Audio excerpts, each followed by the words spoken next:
Joining us, as always, we've got our tape breakdown guru. His name is Greg Cosell. What's going on, Greg? How you doing? Jeff, doing well. Good, good, good. And, of course, back with us after a little bit of a flight issue last week. We now got Jason Avant in full flesh right here. How you doing, Jay? I'm happy to be back. Glad I'm not stuck in Scottsdale.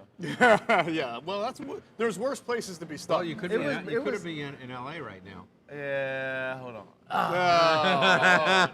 Man, who would have thought the first dig would come from Craig and not me? It's okay.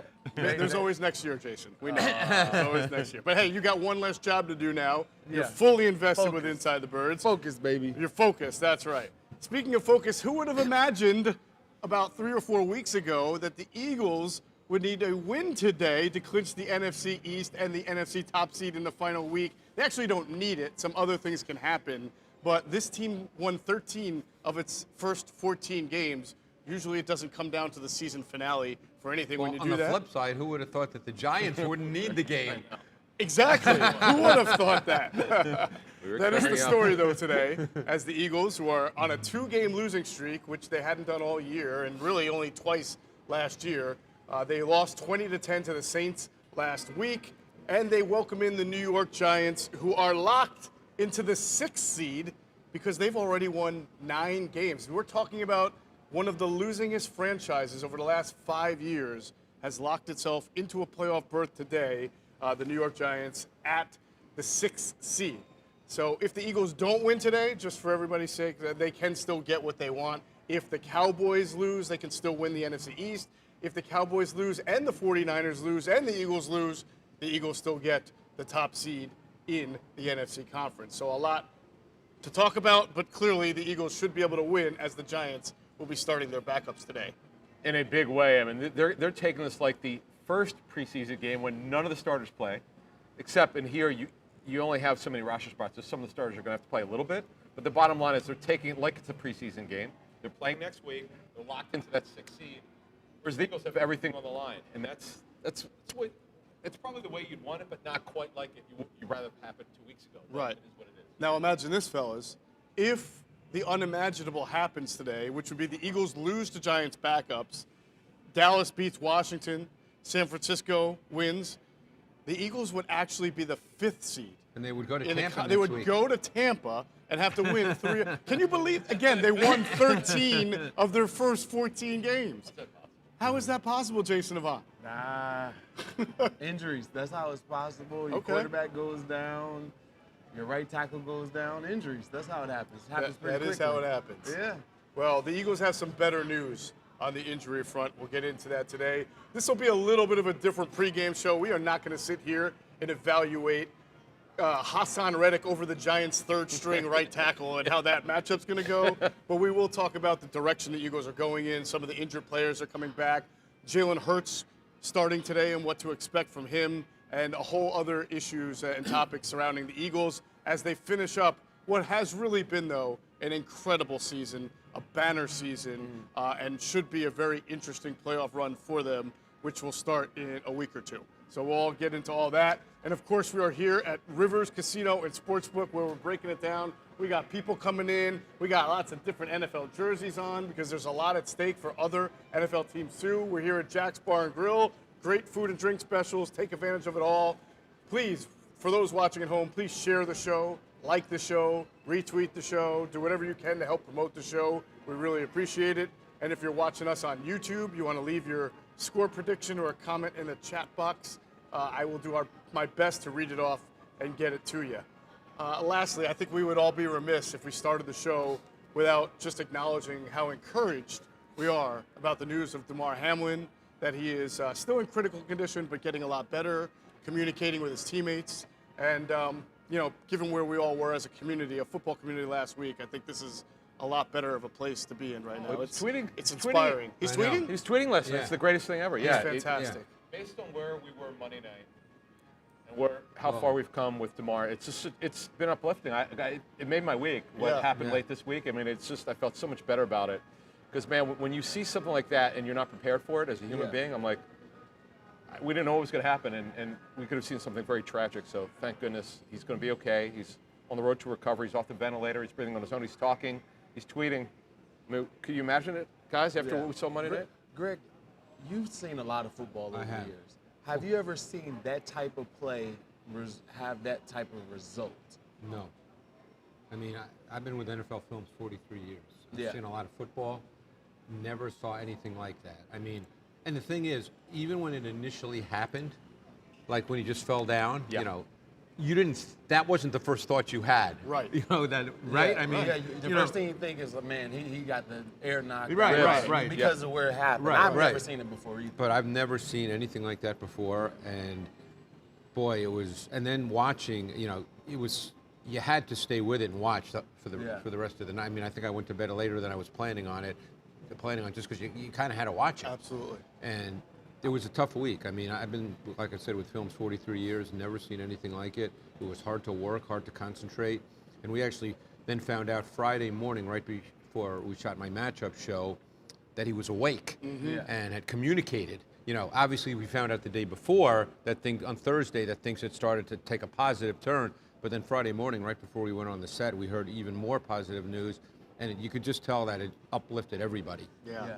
It's been an uplifting week for America seeing him overcome this. So that's a positive sign, you know, for our country. This thing was way bigger than football, which is one of the first times in history that I can remember in my years where football players became people in that moment, you know, and people could sympathize and empathize with us in that moment.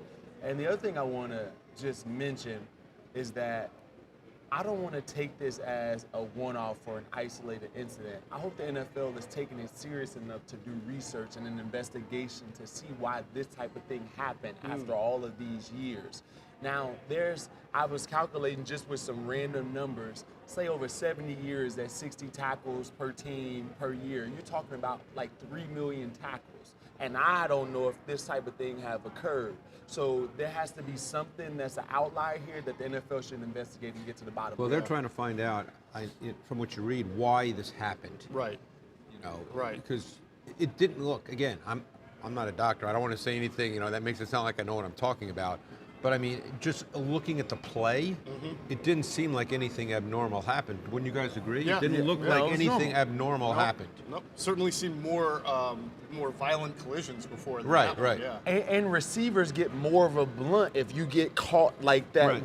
Fully extended, and I've gotten hit right in the sternum, like right there Right. where he got hit multiple times, and that never happened. So I just want to know, like, hopefully what they the can find investigation shows when it comes Hopefully to they that. can find out why it happened. Exactly. You know. Jason, on that, what kind of protection do players wear for the game and for their chest? See, the new player wants to be like, you know, aerodynamic and sexier, so their stuff is starting to come up and ride up, and their pads are less. But back in the day, you wanted your breastplate to come right below your center line, like right before that midline where your chest is. That's where you wanted it to be, right? Because even if you hit under, you're still going to contact a lot of pads. Now the guys want smaller pads, and I don't necessarily know if Damar Hamlin or other guys are, you know, adhering to what the NFL wants you to do, but a lot of guys make their pads smaller so they can move a little bit better. Absolutely, absolutely. Well, we will continue to keep Damar Hamlin and his family and the NFL community in our thoughts during this show and throughout the process. All right, let us talk a little bit about this game, or really this team, and what they're headed toward here as the playoffs will begin shortly after they finish this game. First of all, as for today, Jay, the Eagles are playing against what will mostly be Giants backups. Yeah. They cannot lose this game, correct? I mean, it would be the worst loss in the history of the Eagles. Oh, really? Oh yeah. Oh, yeah. Yeah, Probably. this team, this talented, lose backups in this situation where you need a number one seed in order to rest guys and give Lane a chance and Avante a chance. Well, Avante maybe, So give Avante a chance. Like when you think about all of these things, man, you got to win this game. All right, interesting. I have a follow-up question on that for everybody in a second. But Greg, I want to ask you about the Giants. Clearly an improved team, a team that has sort of made it work with what they've got, and they had a lot of injuries this year.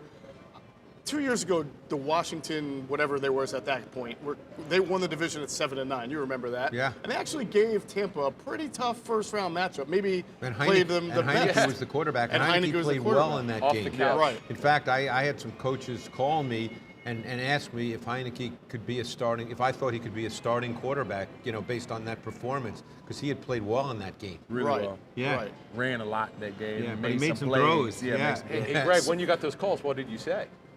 You want to know? Yes, I'd like to know. I said that, probably it wasn't profound, but I said that I thought you could line up and play with him, that you would need a fully dimensional offense, you need a run game, you need a good O-line, you need a defense, you need the game to be together, and then he could function and operate an offense. Gotcha. So he's Nice. a backup. I mean, if you want to take it, yeah. yeah, I think you could say that about some starters too. Yeah. But he also showed in that game against Tampa 2 years ago, he also showed a little more mobility than I think a lot of Pretty people good thought athlete. he had. Yeah. Had to against that Tampa defense. Yeah. But he also, again, the other thing that stood out to me in that game was I thought the coaching staff did a really good job because they had some really well-defined route concepts that got into voids and zones. Sure. Because to me, when you have a quarterback who's either a backup or doesn't play a lot, you're trying to do your absolute best to define the reads and the throws. Now, Right. all coaches try to do that, Right. but I think it becomes especially important when you have a quarterback that, you want him to be able to see it clearly right away, Right. if possible. Right. Can't happen on every snap, never Sure. does, but you really try to work. That's why you always get into the debate with those kinds of quarterbacks. Well, what's the best down to throw? Because everybody says, oh, you need a run game.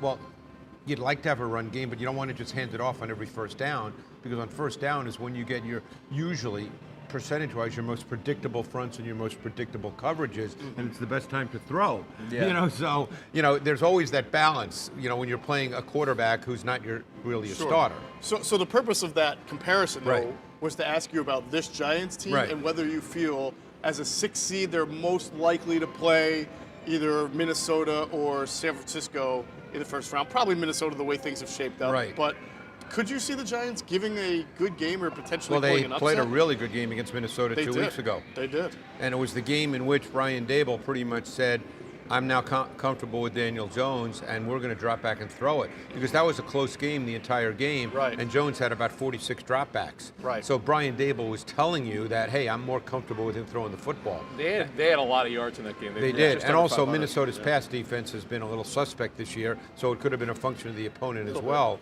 But if they were to play them again, I would imagine that, I'm not saying he'll have 46 dropbacks, you never Right, know, right. but I don't think he's going to have 20 dropbacks. Sure. And I also think that Daniel Jones and the coaching staff's probably become a lot more comfortable with their receivers. Right. The fact is, we can sit here and say their receivers aren't any good, but these are the guys you got to line up with. And over the last 3-4 weeks, it's been the same 3 guys. So now the comfort level does increase. Right. Yeah. Hodgins, James, Slayton. And Slayton. You just get more comfortable. You're practicing with them. You're playing with them. Yeah.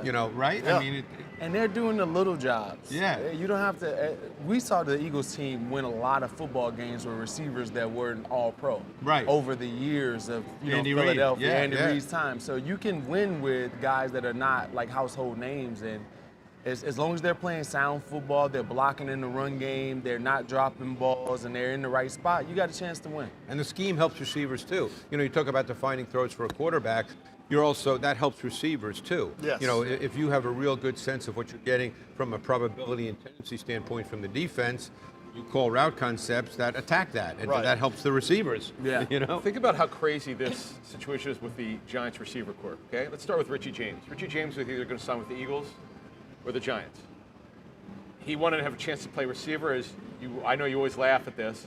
When he signed there, he was going to be their 6th receiver. Right. Now he's technically a starter. In fact, they took him off special teams returns because he's starting. Right. Isaiah Hodgins was He had claimed great off. foresight, by the way. He knew. I mean, he saw something. Sometimes you get lucky. Isaiah Hodgins was claimed off waivers from the Bills in November. And then Darius Slayton to start the season was their 6th receiver.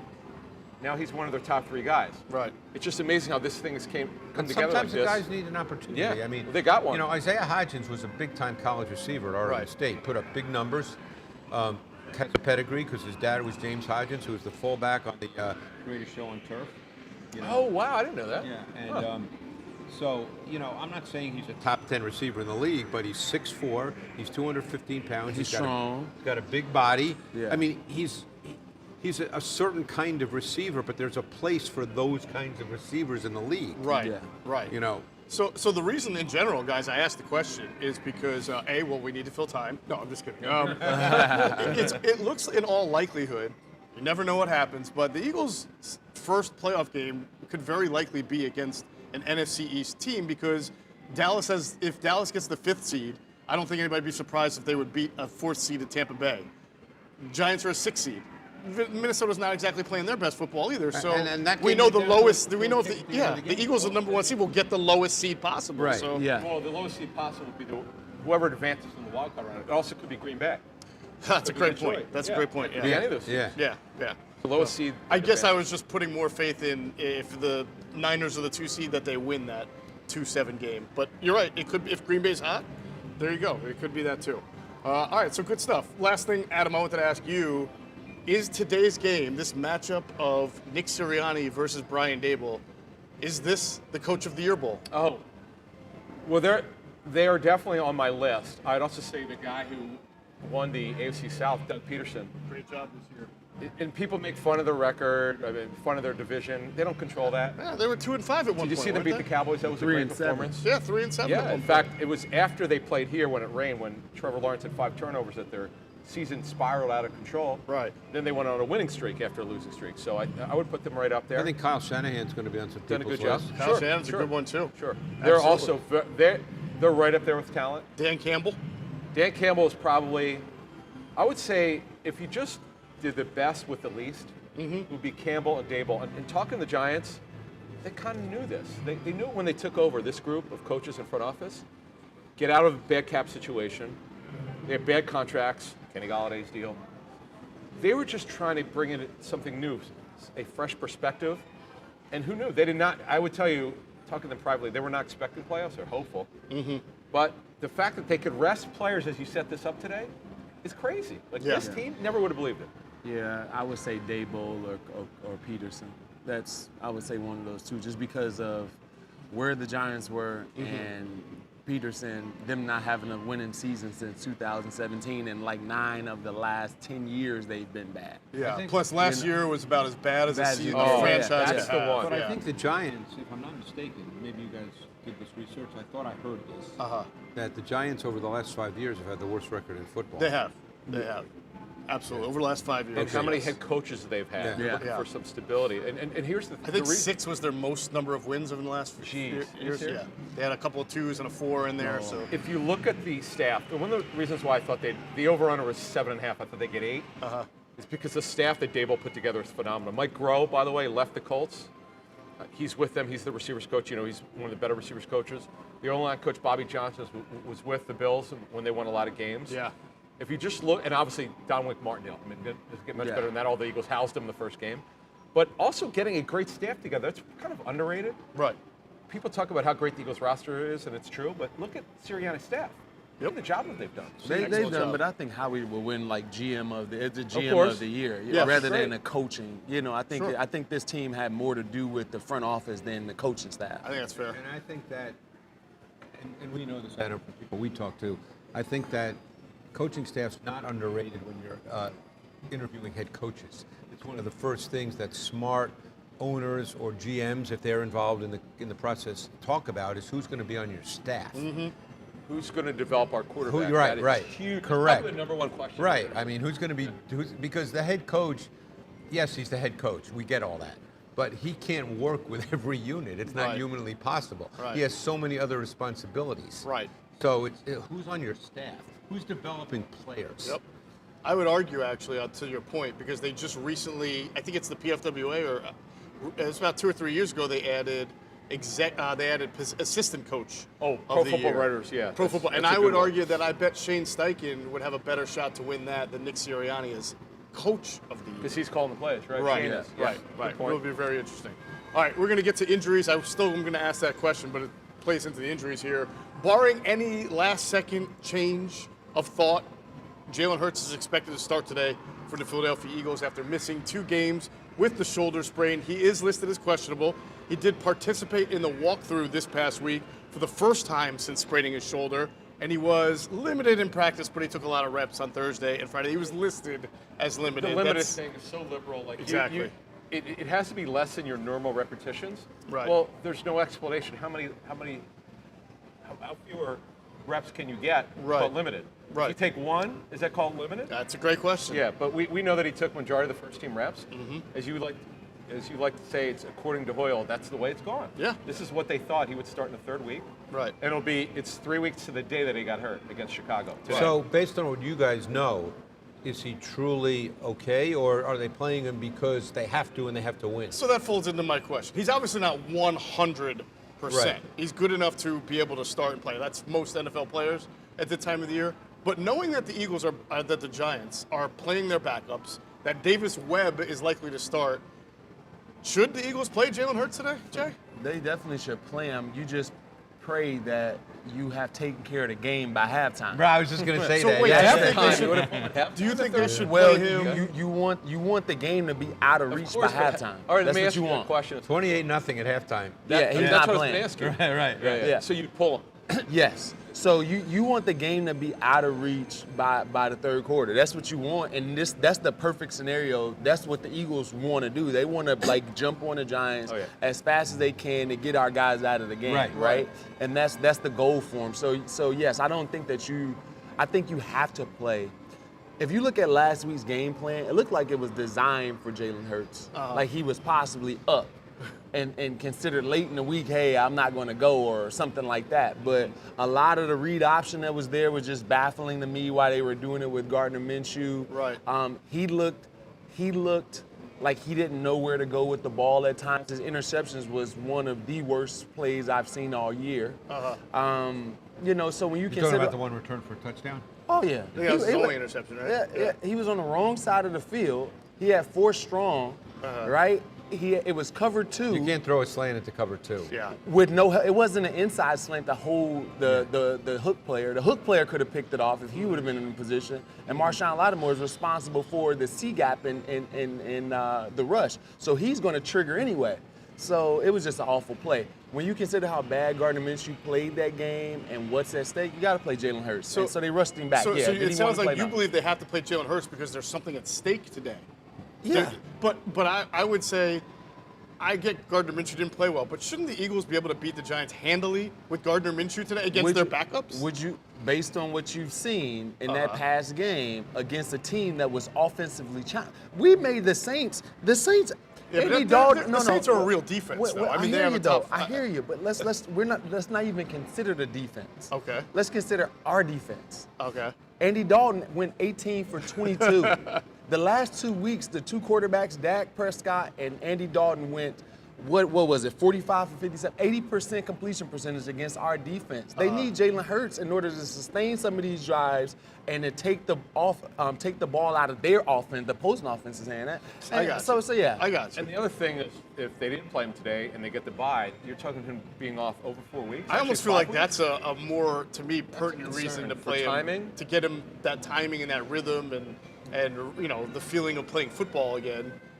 I just think that this team has lost their mojo, and I think that's Jalen Hurts. What is that? Oh, Yeah, well, I good. was gonna say, how do you know that? Yeah. Did you guys like when you watched the game? Do you guys see how frustrated AJ Brown was most of that game? Yeah, Did you hear him audibly multiple times yell out F? Like he was clearly upset, right. frustrated. Bradbury actually said it after the game, or during the week. I saw an interview with him. We basically said they overlooked, and the way he said it, it sounded like he thought they overlooked the I heard opponent. Fletcher Cox say something similar, is that they needed some reality check. Yeah. But it's possible. But again, these are the Giants' backups. So I'm not against it because you're playing starters, so you might as well play your starting quarterback if he's healthy enough Well, to the play. point is they need to win, and they need to play well. Yeah. Now, whether that ends up being for a quarter, for a half, or if they have to play a whole game, whatever it is, they need to win and they need to play well. Yeah. I can go back to last year at Dallas, right? They won the game. They played their starters because they felt like they weren't playing great. They beat the crap out of the Eagles in the season finale, got their mojo back, and then lost their first play of the Against the game. Niners. So I don't really know how much that stuff really Yeah. matters. But we got to win though. Yeah, We and I have to think win. that I'm not You going think to judge. you think I'm not Gardner-Minshew down is on good? Gardner-Minshew because you just saw him in his worst moment. Yeah, I think he's still. Yeah, I still think he's a really one of the best backups in the league. I Right. think that he gives you a chance to win football games. Yeah. is he going to win the game? No. If the Giants were playing starters, I would say I'd be similar concerned. But he's going to be playing against guys who would not ordinarily be on. Let's put it this way: if he and this team couldn't beat that team, but that's not true. They'd have bigger problems. That's not true because defensively, you play a lot of guys. The Giants play a lot of players. They will. And there's still only a 50. This is not the preseason. You're not playing with a 90-man roster now. But even their best players are hurt right now. I understand that, but they're still going to be playing with a lot of guys who play snaps, meaningful snaps. I'm talking about on the defensive side of the ball. We mentioned that all year. They've been playing backups all year. And they're going to. Some starters will play. Yeah. Right. Some of the Giants, you just don't have have to. that many players. Sure. You just don't. So Okay, you can't expect the guys to go out third team and play the entire football game and special teams. I mean, over the last 5-6 games, the Giants have been playing what we call dollar personnel, 7 DBs, more than 10 snaps every single game, and some games over 20.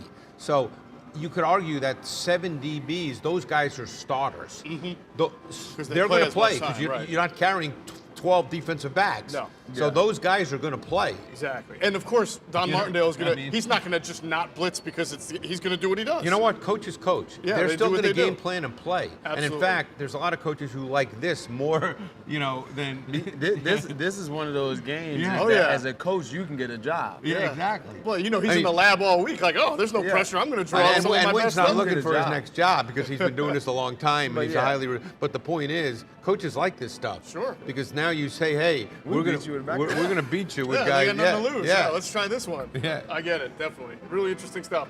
All right, so moving on from Jalen Hurts, also activated, should play today, safety Chauncey Gardner-Johnson. We know he'd been dealing with the lacerated kidney for quite a while. And Robert Quinn, almost the forgotten man in the Eagles pass rush. Yes, the once mighty Quinn. Yeah, we'll see how mighty he is. Both were activated into the practice window and put on the 53 leading up to Let me this ask game. you guys a question, because you follow this stuff more than I do. Yeah. What, from what you've heard, is the status of Avant Maddox?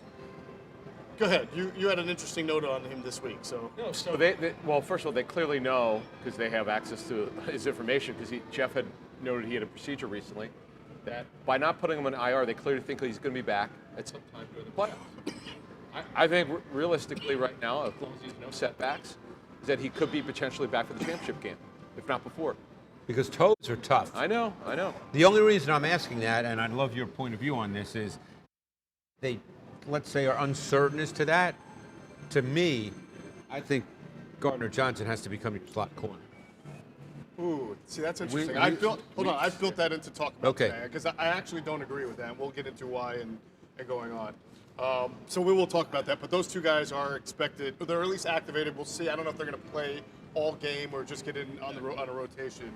But they should be available. And then, of course, Brett Kern was signed to the 53, so the Eagles actually have a punter. He was out of elevations. To make room for him, they waived guard Sua Opeta, who had been with the team for a couple of years, hadn't played very much. Josh Sweat, as we understand, is okay. He had the scary neck injury last week. He's okay. They're holding him out precautiously. It's obviously more important to have him for the playoffs. The hope is whenever they practice, whether it's this week or the week after, he'll start working, and they're going to have him for the playoffs. It's just a matter of will he be ready for the first game. Oh, by the way, Sua Opeta cleared waivers. He did. You would think he'd go to the practice squad. They have interesting rules the last week of the regular season. How they cut him on Saturday, he could be claimed on Monday. But the Eagles did a smart thing. They cut him on Friday, knowing that just in Week 18, waivers run on Friday, you could claim on Saturday. They knew teams were trying to figure out the roster. Yep. Or they're not going to have Sua Opeta on their mind. So that was smart. They took a calculated It reminds risk. me of teams waive players like 2 days before the cut-down deadline, Exactly. coming out of camp because they know everybody else is not course really paying attention. And Noah Togiai, they missed on that one, but this one they got right. And I would expect Sua Opeta to go back there. All right. We also know Lane Johnson is still out with the torn adductor tendon in the groin area. So hopefully he'll be back for the playoffs. That's what they're hoping. We'll see. Brett Toth, minor thing. Brett Toth, a forgotten reserve offensive tackle who tore his ACL in last year's season finale, was activated into the practice window this week, but he was not put on the 53. So he remains on IR. As for any other, the Zach McPherson, who will probably see some time today, he carries no game day designation, so he's healthy and ready to go. 2 IR moves, though. And the 2 IR moves, go ahead. The ones we talked about on our Friday show. Don't be surprised. Good job, Preskin. It just kind of, you can just feel this is going to happen. Now, I'm not saying injuries for Sean Bradley and who's the other player? Janoris Robinson. Janoris Robinson aren't legit. They are. They were on the injury report. They're nursing a minor injury. Yes. But you just had to feel like this is the way to get the two guys who are coming off IR back on the 53 to get ready. Right. Two guys who are listed with an injury, and they weren't contributing anyway. Right. Sean Bradley's not been the special teams player, as I understand that he'd been before. And here's a way. And by the way, they're done. They can't come back to the playoffs because you have to miss 4 games. That is correct. So you will not see Sean Bradley or Janoris Robinson for the rest of this season, including the playoffs. All right, as for the Giants, they're going to be leaning on backups. We talked about it, so it really doesn't matter that much that guys like Leonard Williams, Azeez Ojulari, and who's the other one that was? Adoree Jackson is doubtful, so we'll see. He's but not gonna play. he's not going to play. He's got an MCL sprain. Right. Yeah, what they want to do is get him back to working, and hopefully he's back next week. Greg talked about they're playing a lot of guys, plus their other corners that they were missing to start the season that probably wouldn't be playing. But now, because of the way that they're playing with all these DBs, guys like Nick McLeod, who you told us Yeah, about. he plays Plays a ton. He plays almost every 90 snaps a game. Yeah. Right. He's a guy who was Cordell not- Flott, the rookie from LSU. I mean, these guys are going to play. They're all playing. Because, Yeah. you know, Yeah. like I said, you're not carrying 14 defensive backs. Right. Now, You know? Now the best player for the Giants who might actually play today, because he hasn't played in a while, would be safety Xavier McKinney, who had been out since their bye week. He had gotten into an ATV accident in Cabo. It was a non-football injury. He's been out. He has been activated. He was activated into the practice window Did he play last He week? played No. last week. Oh, did No, he play last week? He didn't play. Oh, I thought he did. Okay. He played last yeah, week yeah, he did. because Yeah, he did. he gave up the post route Yeah. to Yeah. Oh, okay. Yeah. My fault. Well, Yeah, then he- you'll probably see him still on the field today. broke Paris his fingers to in an Paris. accident. Yeah. Yes. Yeah. What is it with Giants and defensive players who get hurt in weird ways in the bye week, or I don't know. Kind of strange. All right. Let's get into this game, folks. Jalen Hurts is back for the Eagles today. We talked about how he took part in the walkthrough and in practice. And I want to ask, since you were on the subject if he should play, where do you think? I liked what you were saying about the offense last week and how it looked like it was still designed for him. But where do you think they've missed him in what area the most the last 2 weeks? Because they did score a lot of points against the Cowboys, but they did have a very poor offensive showing last week against the Saints. So Well, where did they miss Jalen Hurts the most? I think you miss him in the running game. Remember, Jalen Hurts dictates coverage and makes things a lot easier. Yes, they score points, but in critical moments and critical situations, Gardner-Johnson missed a few throws in that Cowboys game that kind of cost. And also understand, Gardner Minshew missed a couple throws in critical moments in that Cowboys game, and then just looked out of sorts this past game. So I think Jalen Hurts is a better. This is funny. It's crazy. Jalen Hurts is a better passer than Gardner Minshew. Oh, I mean, this year he's No, normally we wouldn't. Normally you wouldn't even consider saying that. You wouldn't have said that last year. But this year, deep balls, ball placement, understanding the offense and decision making, all those things are on the plus side for Jalen Hurts. So I believe that they miss him in a lot of areas. On that, for both of you guys, do you notice when you watched him last year to this year how much better he's processing? Oh yeah, he How knows so? where to go. Well, he can get you in and out of plays too, right? So this is one of those things where, let's go back to the Cowboys game. In a critical moment in the fourth quarter, you have Quez Watkins running a slant route on the outside where A.J. Brown normally is, who caught a slant route in that situation before. That right there is not just by happenstance. When you have a quarterback like Jalen Hurts and you have somebody tuned into the game, I believe that adjustment can be made because all they have to do is switch spots. We used to do it, right? That's one of those things. Oh, Jason, you're better at Deshaun in this situation. Go out there and catch the slant, right? Those are little things where you're locked into the game and you can kind of make that adjustment on the fly if there's a bad formation that's called by the coach. Hey, or A.J. Brown is out there and feel comfortable in order to do that. No, this is my ball. Those types of things happen a lot in the NFL, and I think Jalen Hurts is that guy that can do it. Also, he changes in and out of the plays. He can get you in the right play in the right time. That's what happened this year. Interesting. By the way, would Deshaun Jackson actually admit publicly that you run better slants than him, even though it's obvious? Would he ever admit that? No, I didn't think he would. Brian's too high, but Coach Reid was swapping. The quarterback was swapping. Hey Jay, this is yours. Same way, if you catch me out of position, we're in 2-minute drill. And it's usually the guy that comes back to the spot. You line up in 2 minutes. You're not trying to jockey for a position. Right. But they call freaking all goal. Deshaun, get out of here. Why am I right here? That's just the way the game goes. Did you feel, going back to last week, with some of the zone read they were doing, I thought that there were times where, I know Gardner-Minshew is not running a 4-4, but that there was some opportunity for him to, every once in a while, pull and run just to keep that defense honest. Did you see anything? Yeah, like but that? I don't think that's in his mindset. Yeah. But it's weird because he's a good scrambler away from traffic. I know he doesn't run like Lamar Jackson or Jalen Hurts, but he uses his feet. Yeah, I just don't I mean, think strategically that's what he wants to do. I mean, to me, the issue with Minshew last week, and I thought it cropped up at the end of the Dallas game, is he was so jittery. Yes. He was not comfortable at all in the pocket. There was too much unnecessary movement. He's a drifter by nature, Right. and it was exacerbated last week. We talked about that on this show, right? Correct. And he's not a strong arm guy, so when he drifts or moves, he's off balance, and his arm becomes worse, and his ball placement becomes worse. Right. Yeah. So, he had a lot of those issues that were there throughout the game last week. And Jack Driscoll didn't help him out. He was getting No, He was getting no, and that going was the back. other thing. I Yeah. mean, again, we're not going to sit here, or I'm not anyway, and start ripping the coaching staff. I don't do that. Yeah. But they decided for at least the first half of the game to let Driscoll block one-on-one versus Cam Jordan, who might be as good a speed to power rusher as there is in the league. And I think we'd all agree that Driscoll's strength is not his strength. Correct. And, and he got hurt by it. And then in the second half, they decided to make some adjustments. Right. But, they decided, and by the way, who knows, maybe they did that intentionally because they wanted to see how he'd play, Oh, absolutely. because they don't know for sure about Lane Johnson. Right. They Yeah. can say they know, but they don't know. So maybe they wanted to see. Maybe it was done intentionally. We're going to get to that in a minute. I wanted to just make this point. There's other ways to run the read option. The quarterback doesn't always have to run it. Right. I watched this 72 times last week versus Michigan and TCU, where there's a tight end front side that just goes back. They slip him out the backside. They call it slide. Right. Where you read the defensive end, he doesn't take it, or he does take it, and you throw it to the tight end going out the backside. I see that all the time. Right, yeah. and those types of things should have been in the game plan for they've done it before, but in this We've game, seen that with Hurts, actually, where Yeah. he's not sure whether he wants to throw to Goddard, and Yeah. Goddard's not sure, and then he just becomes a blocker for Hurts, right? Exactly. So that play wasn't in the game plan, but it should have been when you consider the type of quarterback that you have.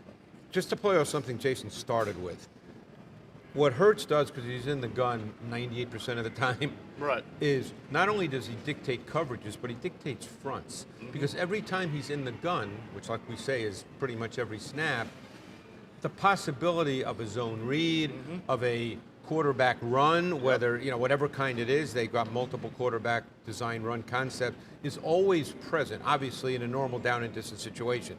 If it's 3rd and 12, probably not. Right. But normal down and distance situation, that is always present. So that dictates not only coverage, but it dictates how teams play their fronts. Right. And so that's gone. And I think that's one of the most overlooked elements of quarterbacks that have running ability. It's not just that they can run around and scramble and make second reaction plays. It's how it dictates how defenses have to play them, within the structure of the defense. Right. And you lose that. Right. What is your ideal scenario today for getting Jalen Hurts in and then out of this game? Well, I've asked this question to coaches before in terms of games where you're playing a lesser opponent, you got something on the line. What needs to happen? They always say at least 3 touchdown lead in the 4th quarter. At least, which you're thinking 21 points. Yeah. I know Jason's like 35 points at the halftime. But You love that to that's happen, sort but of that's- assuming you're playing another team's team, not But backups, also right? coaches will tell you, listen, we're also going to look at how we're playing. Uh-huh. Are we executing well? What if with the intercept we had 1 or 2 interception returns by the defense and our offense only scored 7 points, but we're up 21? You may want to keep these guys in. Yeah. It just goes what the game flows like and how guys are performing. Right. They'll know it. They'll communicate upstairs to downstairs. But the bottom line is, this is a game where they should absolutely destroy this team. This is a team. What did the Eagles score? 48? What was the first game? It was, I think it was 48. 48-22, I believe. yeah. Okay. And after, midway through the first quarter, I'm like, wow, this might be a blowout. And they destroyed them. Yeah, I think they scored on their first 3 possessions. Right, and it's easy to touchdowns, say all that, but that's what you have to do. I mean, you essentially, if we're talking about getting the starters, and Hurts being the main guy, out, you're talking about the Eagles scoring touchdowns, let's say on their first 4 possessions. Yeah, it's That's hard hard. to do. Yeah. I don't care if you're playing against it's hard backups to at all. Yeah, but remember, we're not just talking about the Eagles' offense. We're talking about their defense Right. too. You're talking about a team that's gotten 6 sacks in the last 5 or 6 games in a row. So they're going to be able to dictate some pressure against some backups and create turnovers. So it's not just the offense doing it all. Sure. Right. I believe that the defense are going to get some early turnovers. I mean, that's what you're hoping. You're hoping you're playing, get some short fields, and that's the way you can score, Yeah. or a defensive touchdown. It's interesting. So I'm looking at, there are a lot of coaches this week. Some have stuff online, some don't, but a lot of them are doing this. Like, they want their starters to play because they want them to get momentum. Even though they're playing next week, they want these guys to be sharp. Like Todd Bowles, it sounds like the starters are going to play. Like, they had their best offensive performance, but they want them playing well. Their offense this year has been obviously been disappointing. Right. So I think it goes to the coach and what they want to do. Brandon Staley, it's another one. And every coach knows their team better than we do. And that's why Staley's talking Yeah, about it. yeah. Now, here's another thing. Will they scoreboard watch?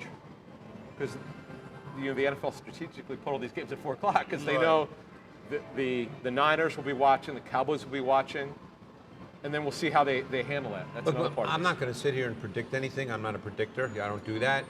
But my guess is, based on Ron Rivera's track record as a coach, that the Commanders will play. I don't mean that they'll play guys, but they'll compete in this game. Right. Yeah. And whatever that means, hey, could they get blown out? Sure, they could. But they'll compete. They're Plus, gonna, they've got Sam Howell. Right, They want to help They're him. evaluating Right, it. right. Why would you play all Back back? wells, exactly. Right. All right. Let's talk about the coaching and just in general, because Jason brought up the mojo of the team. And you look back, when the Eagles won their first 8 games, they were extraordinarily balanced. They were running the ball well when they wanted to. They were passing the ball well when they wanted to. They had a little hiccup with a loss. Then it was a little bit of a struggle against the Colts. And then they went on another tear where they won their next 5 games in a row and scored over 30 some odd points in every game. They were averaging something like 38 points in those games. It feels like when I listened to you and Quentin Michael on the podcast this week, the Q&A podcast on Inside the Birds, it almost felt like the gift became the curse a little bit, because Quentin Michael brought up points in this franchise's history where they've been a balanced team offensively and very prolific, but then as the shot plays build up and the aerial attack worked, it almost seemed like a gravitation away from a great harmonious mix that you've seen in the past, and he almost felt like that was happening again, that the team had become so obsessed with driving the ball that they forgot what they did well, that quick game, that RPO, the balance that they had in the first 8 weeks. Did you agree with that assessment? Do you feel like they've gotten away a little bit from that? A little bit, but you got to remember, so after the Colts game, I believe after the Colts there was the bye, and they came back to Pittsburgh. And after the bye, remember, when you go on bye, you self-scout, Right. You do an evaluation, you look at upcoming opponents, see where they're weak at, and see what you do best. And after that bye, the Eagles front office and the coaching staff came up with the game plan to take shots to A.J. Brown, make him the staple, make him the outlier, the one that's set apart, and put the ball in his hands and take shots down the field. That was the game plan. And it worked, and they went on those streaks. So they were scoring 30-plus points a game. And then they would run the ball in the second half, right? And that was their game plan the entire time. Against the Saints, guess what they did? The same thing that they've been doing the entire time. Right. It just didn't work in this moment. Part of the reason is because the Saints have Sorensen and Matthew, who's played a lot of football together. You got Roby, who's a really good man-to-man matchup corner, and you got Lattimore, which is one of the best corners in the National Football League. When you consider that, they didn't have the advantage. It may be equaled out. So that's why I say you go by game plan. You don't necessarily go by game to game. You don't necessarily, hey, this is my philosophy, I'm gonna stick to it till death do us part. You go game by game and see where the other team is weak at, where you're strong at, and you formulate the game plan that way. I'd be curious, and again, it's hard to know this. I did speak with someone who thinks there's a little bit of this going on. If they're in the mindset of, we're going to throw and get ahead, almost like the old Colts game plan when they had Peyton Manning. Sure. We're going to throw and get ahead because we have such a great pass rush that we're going to put the other team in obvious passing situations as early as possible, where they're going to have to throw the ball, and then we turn the dogs loose. Right. I would say this staff, and we've kind of seen this from the beginning, they want to throw to score early and run to win. But I think this goes to what Jason's talking about. Sometimes you have to change or adjust. If it's not working with your quarterback, what is your option? We're not saying run the ball 30 times. That's not what I mean. But if your quarterback's struggling, last week Gardner-Johnson, Gardner Minshew, struggled mightily. Mightily. You couldn't bench him. What's your alternative? Run the football a little bit more. Right. Find a different way to help him. Now, one person said to me, going through the tape, I would have liked to see more easier throws for him. Because this is usually on shot plays. Just get it out of his hands quickly, get him a little bit more confident. Because, man, he also, you were talking about how frenetic he was. He didn't look very confident either. No, right. Which is not like him. Well, here's the one thing. Marshawn Lattimore had a really good game, too. And when you look at A.J. Brown's numbers, yeah, you get 4 completions, 9 targets, right? So he's less than 50% when it comes to just winning out there 1-on-1 against Marshawn Lattimore. So that was a tough deal. The person that you thought would get some hay in these games, Devontae Smith did, but it was like dink and dunk to him. And Dallas Goedert hasn't been utilized to the best of his abilities the last few games, which he's always a matchup nightmare for everyone. Now Tyrann Mathieu can cover him a little bit, but again, he's still a better matchup. One thing I find really interesting, and I was trying myself to just figure out just trends with the Eagles and why I liked what they were doing in the first 8 games, maybe a little bit more than even that explosive run they went on after the Colts game. But I went back and looked. The Eagles have lost time of possession 3 straight games and 5 out of their last 8. That means they were winning some games, but not controlling the ball. If you go back during their first 8 games, one of the best things I think they did, was dominate time of possession, which not only made them an efficient offense, gave their defense a break too. It made it hard for the other team to score a lot of points on them because they were able to go up and down the field. Now, I'm not saying don't go out and take deep shots. If you can score, you can score, especially in the playoffs. They had longer drives too. But that's what I'm saying. I They felt did like have longer even though they were scored fewer points in the first 8 weeks, it was better overall for the team the way they are built. Who knows? I mean, you could go out there and score 40 points in the playoffs and win games. The big and thing that's great, was too. when they were on that streak you were talking about, it's like the third quarter they come out running. I mean, they would steamroll teams around their commitment to it. They might run the ball 6 out of 8 plays. Right. But of course they had a big lead and they could do that. So now we'll have to see. Now today, you know what's coming. They could do pretty much. They should theoretically on paper do whatever they want to do. Right. But once we get to the playoffs, depending on who they play, it may not be that easy. No. When the schedule gets harder, what's your recourse here? What's your next phase of your game plan? Yeah. And in these losing efforts, they're always over like 4.5 yards a carry. And that's the frustrating part, is that they can run the football, and in their losing efforts, even versus the Commanders, versus the Cowboys, versus the Saints, they're still running the ball efficiently, but they're not doing a lot of it, which is frustrating. I got you. The one good development, though, Devontae Smith is over the last 7 or 8 games is really become a weapon. These numbers, now part of it's because Goddard was out, but over this last 8 games, 48 receptions, 6 per game, which is a high number, 75 targets in 8 games, over 9 per game, 687 yards and 5 touchdowns. Because if you remember, earlier in the season, there might be one game where he didn't get a catch. Yeah. And people were like, why doesn't he get the football? Yeah, we all joke that he's going to have to get 10 targets the next week. It was the first game, wasn't it? I think it was the first game. It was the first game versus the Lions, Yeah. And then the second game was the Commanders, and he went off. Yeah. But man, without Goddard, because what we had said about Smith is, don't forget about him. Well, they surely didn't forget about him. Now it's Goddard who's not getting the football. Yeah. Speaking on that, Greg, just from an evaluation standpoint, I think you'd have to be an idiot not to be a fan of what A.J. Brown has done for this Eagles team in this offense. But there's something about, I guess, Devontae, his build, his physique. It's almost like he's not meant to succeed in this kind of league, and to watch him not only be a good receiver, but contested catches and tough physical. There's just something really uniquely special to me about Devontae. I would agree. Yeah. I mean, because I can tell you for a fact that when he came out, and we know the Eagles traded up to get him, but there were discussions about a 160-pound receiver in draft rooms because he's an exception.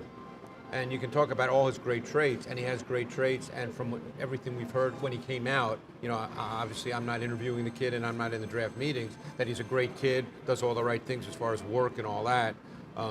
You were there. Were you there with him last year? No, I wasn't there with him, but I got a chance to talk to Nick Sirianni personally about him because he wanted my information, my opinion on it. Right, but the point is that you still have to say, well, he's 160 pounds, because there's not a lot of 160-pound receivers in the league, who are our full-time players, and obviously that's not been a problem at all. Right. He makes tough catches. He makes contested catches. He has unbelievable body control. He knows how to run routes. I mean, he's just a really good receiver. Yeah. Of all the young receivers you guys have seen the last couple of years, would you put him right up there in route running? He's efficient. He's an efficient body. He's an efficient mover when it comes to route running. Doesn't He doesn't waste a lot of waste a lot of energy. Right. You know what? Over the last couple of weeks, I've been seeing a lot of interceptions because of bad receiver play. You know, just like inefficient feet and movement, things like that, where at least a ball could have been batted down or not picked. Well, I agree with you. Have you been talking to Dak Prescott? Yeah, no, there's been some of that. Yeah. All right, you know who also has great traits along with great cars? Our friends at Sky Motor Cars. And we're going to take a quick break to hear from our friends right now. Cars in Westchester is a different sort of dealership. All it takes is one look at their Highline pre-owned vehicles that people all over the country want and need. Owner Brett Schiller, make sure you don't spend a dime of your money before you purchase the car. Sky Motor Cars allows you to make all the decisions regarding your next vehicle. At Sky Motor Cars, you never have to spend more than necessary. Visit SkyMotorCars.com today or call 610-918-7225.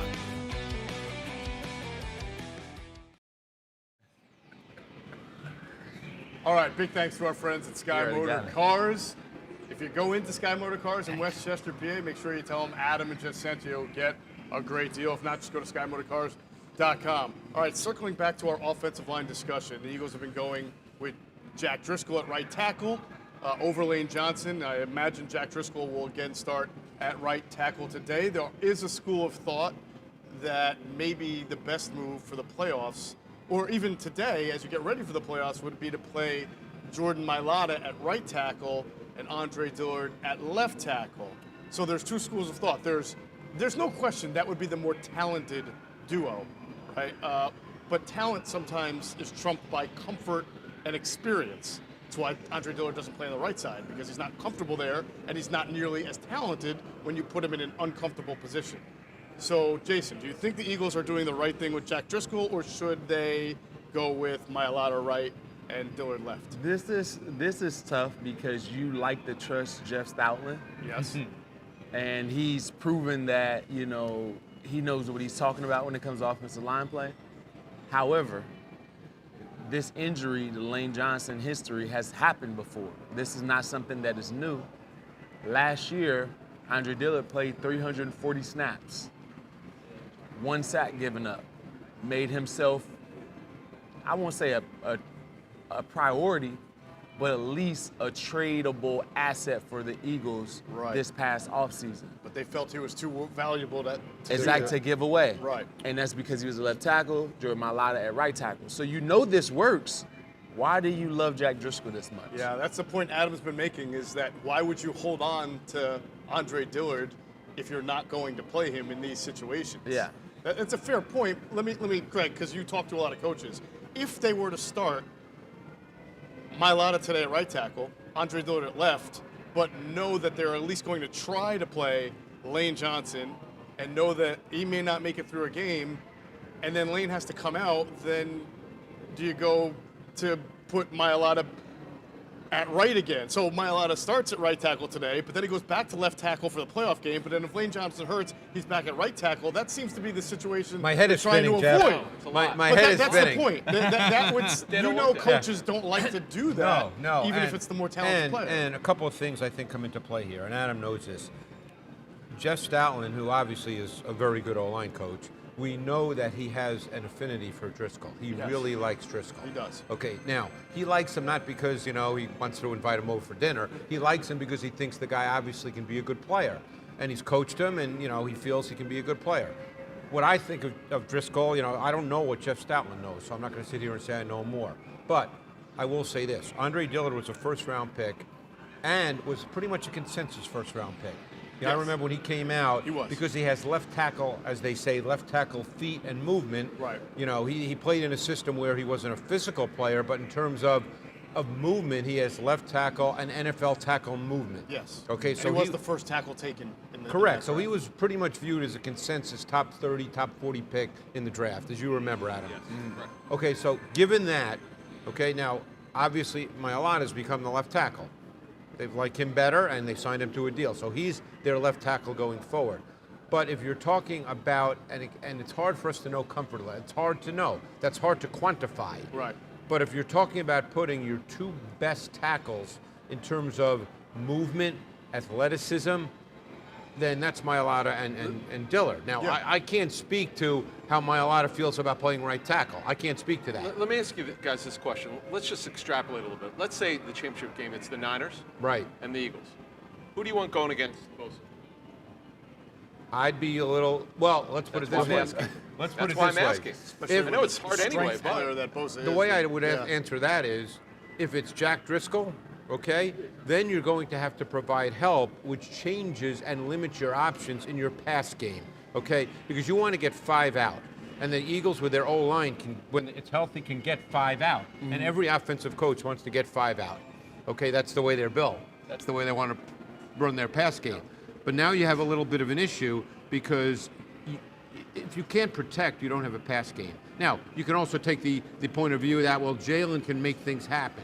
You know, and that's one reason why a lot of coaches also like now mobile quarterbacks is because they still feel they can get 5 out and the quarterback can kind of compensate or camouflage some offensive line weaknesses. That becomes a philosophy and a point of view. But there's no question that Jack Driscoll, on a down after down basis, particularly if you get into clear passing situations, is not going to have good success one-on-one against Nick Bosa. Right. With that statement and that example, you need Jordan Mailata at right tackle and Andre Dillard left tackle. That's why I asked. Because you cannot provide constant 24/7 help to Jack Driscoll against the Niners. You know why? Because Fred Warner can run down Jalen Hurts, as well as Jimmy Ward, that's the inside player at nickel.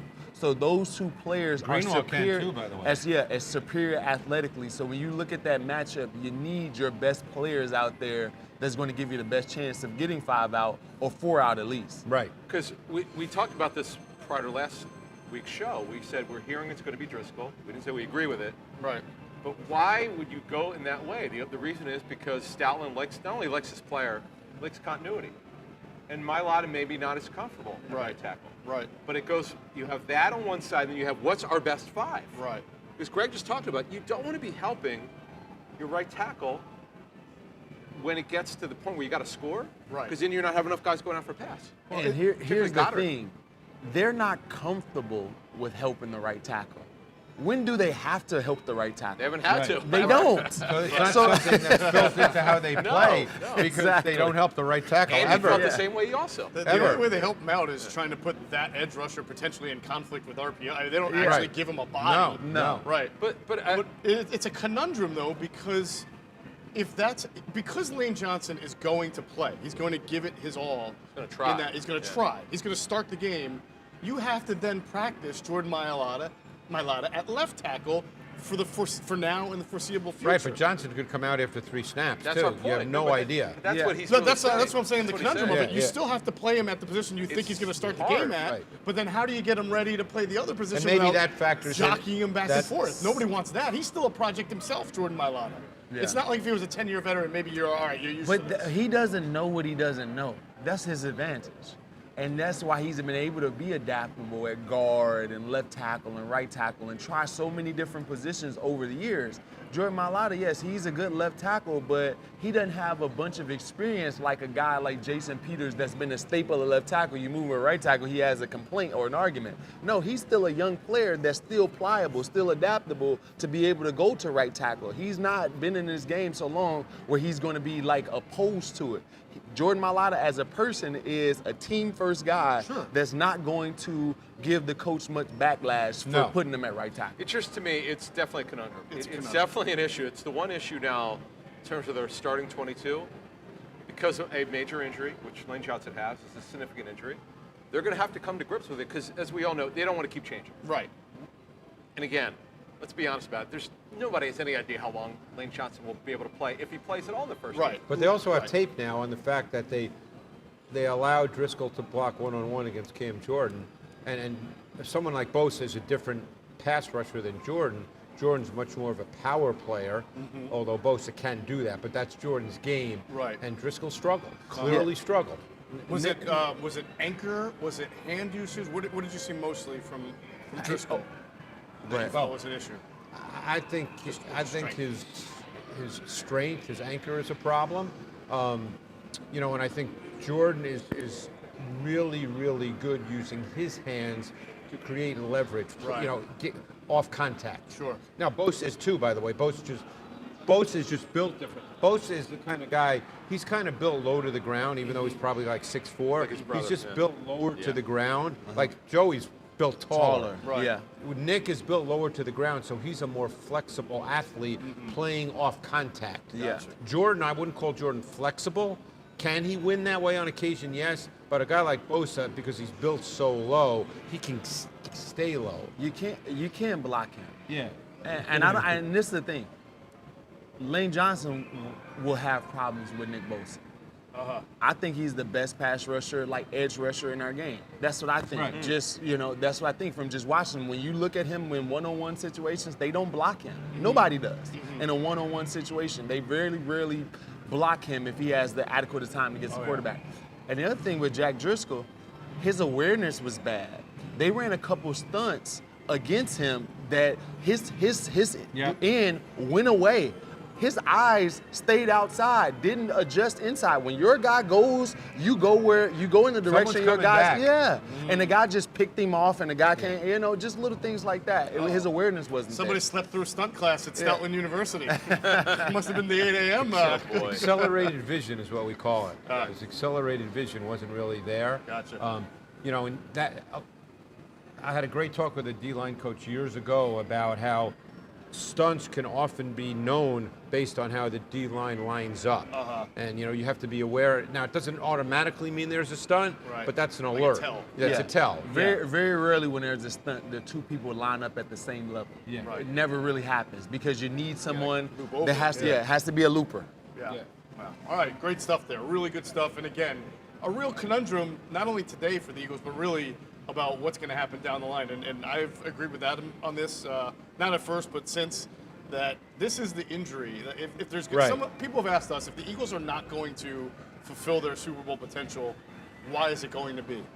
And that injury right there is probably the most significant one, even more so than C.J. Gardner-Johnson or anybody. I know people are bringing up Big V in the Super Bowl. Yeah. It's different. It is. He's also, Big V's a giant person, whereas Driscoll's not as big. He's got shorter arms, by the way. Yeah. This is what someone told me last week going into the game, is that you're concerned because when you have a shorter arm guy, someone who's bigger and longer than you are, they can get into you first, which he did. Yeah. Yeah. And it becomes a problem. So, yeah, I would say this is the one where we'll get more into the Maddox, and we're going to have to see how they use Gardner-Johnson this week, but we'll get more to it next week. Right. I'm also interested to see what they do with that one today. Yeah, How they're going to line him up. It's going to be fantastic.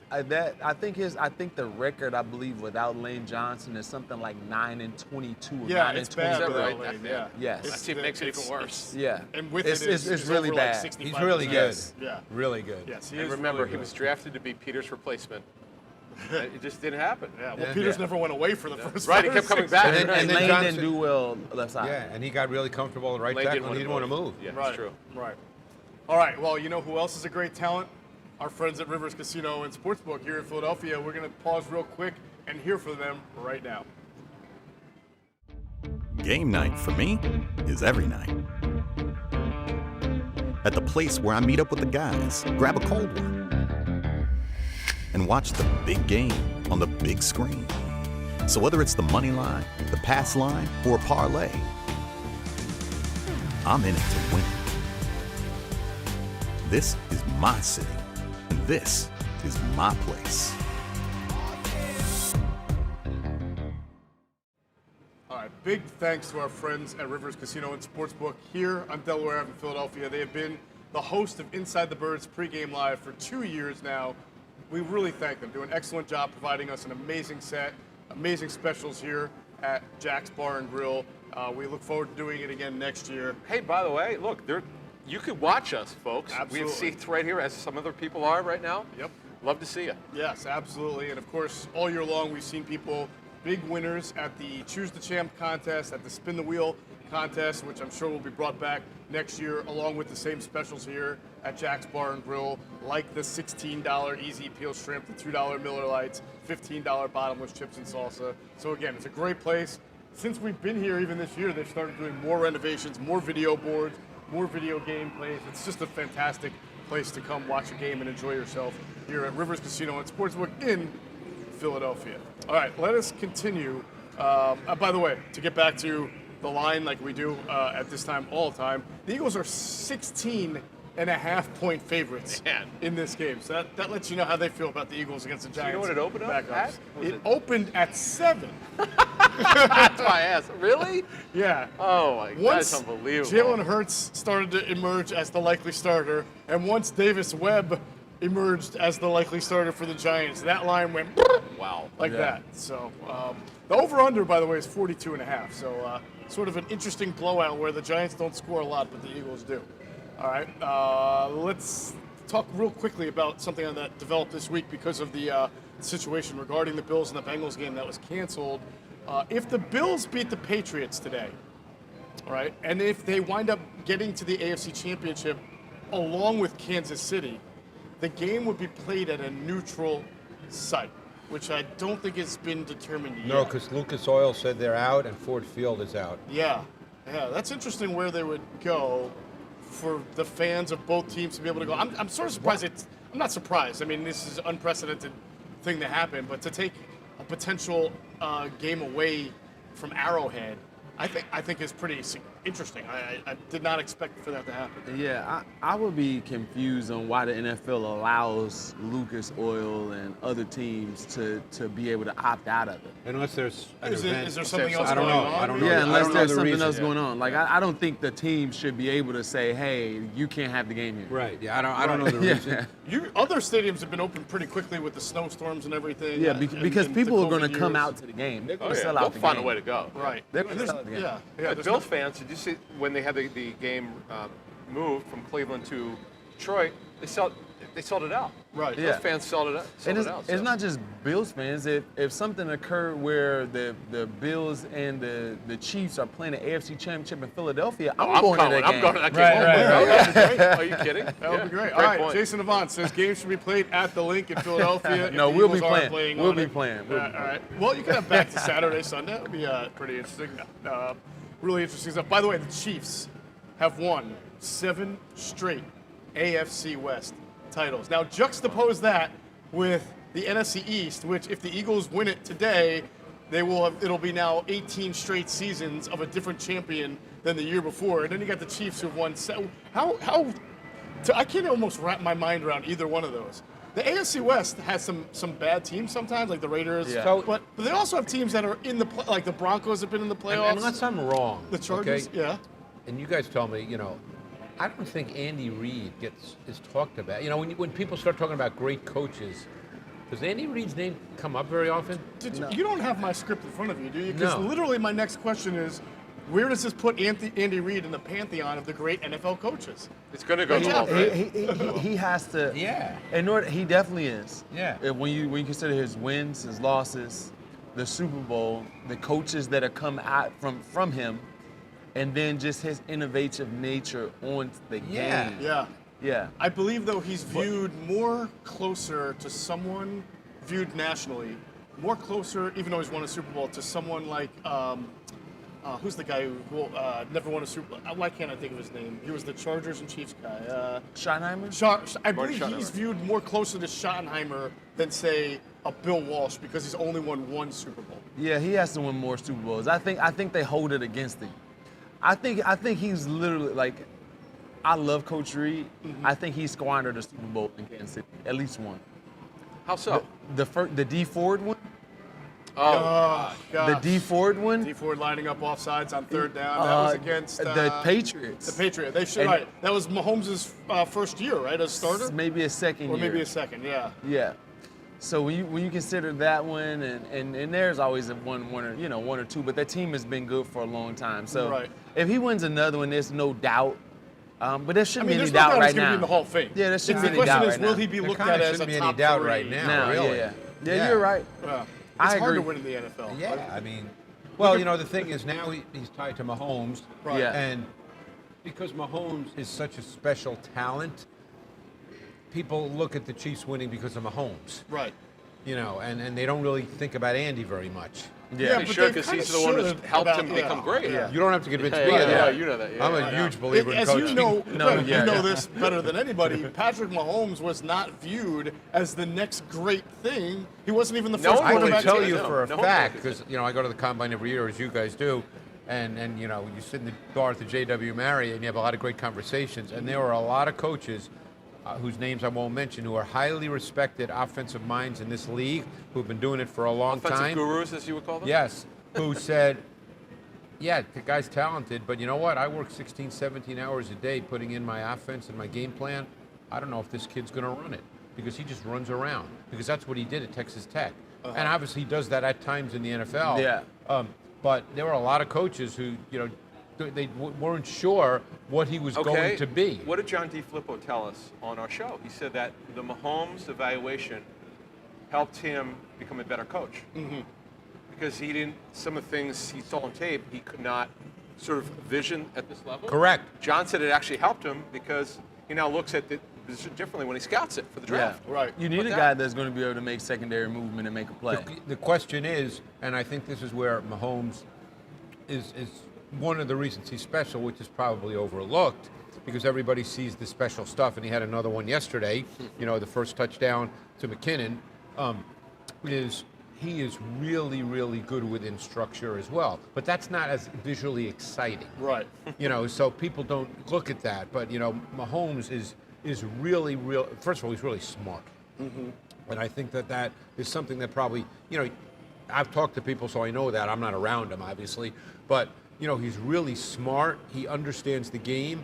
He competes. He's looking to get better at the details. See, that's the thing I've learned talking to people. He really works to get better at all the details of the position. Mm-hmm. And he's obviously great right now, but he knows that he still has to work at a number of things. Right. You know what, Coach Reid? I don't know if there's a coach that I can remember that keeps more people involved offensively. He keeps everyone involved. Like, just think about all of coaches or players? coaches. Okay.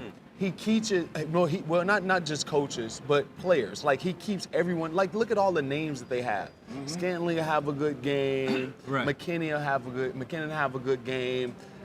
Kelsey's always going to have a good game. And you look at it, Juju Smith-Schuster's going to have a good game. And that's been that way everywhere that he's been. Spreads it around. Right, he spreads around, and it kind of creates a better chemistry between the players rather than you knowing that Justin Jefferson is going to get 90% of the targets, and it's easier to, in critical situations, it's easier to stop from a defensive perspective. It's harder to stop when guys can just show up and be the guy. One more thing on Mahomes, Greg. Last year, there was a point where he was not playing well. No, What did Andy do to the offense? Well, it's funny. That's a great turn it point, over. because last year maybe it was like week 3, 4, 5, 6.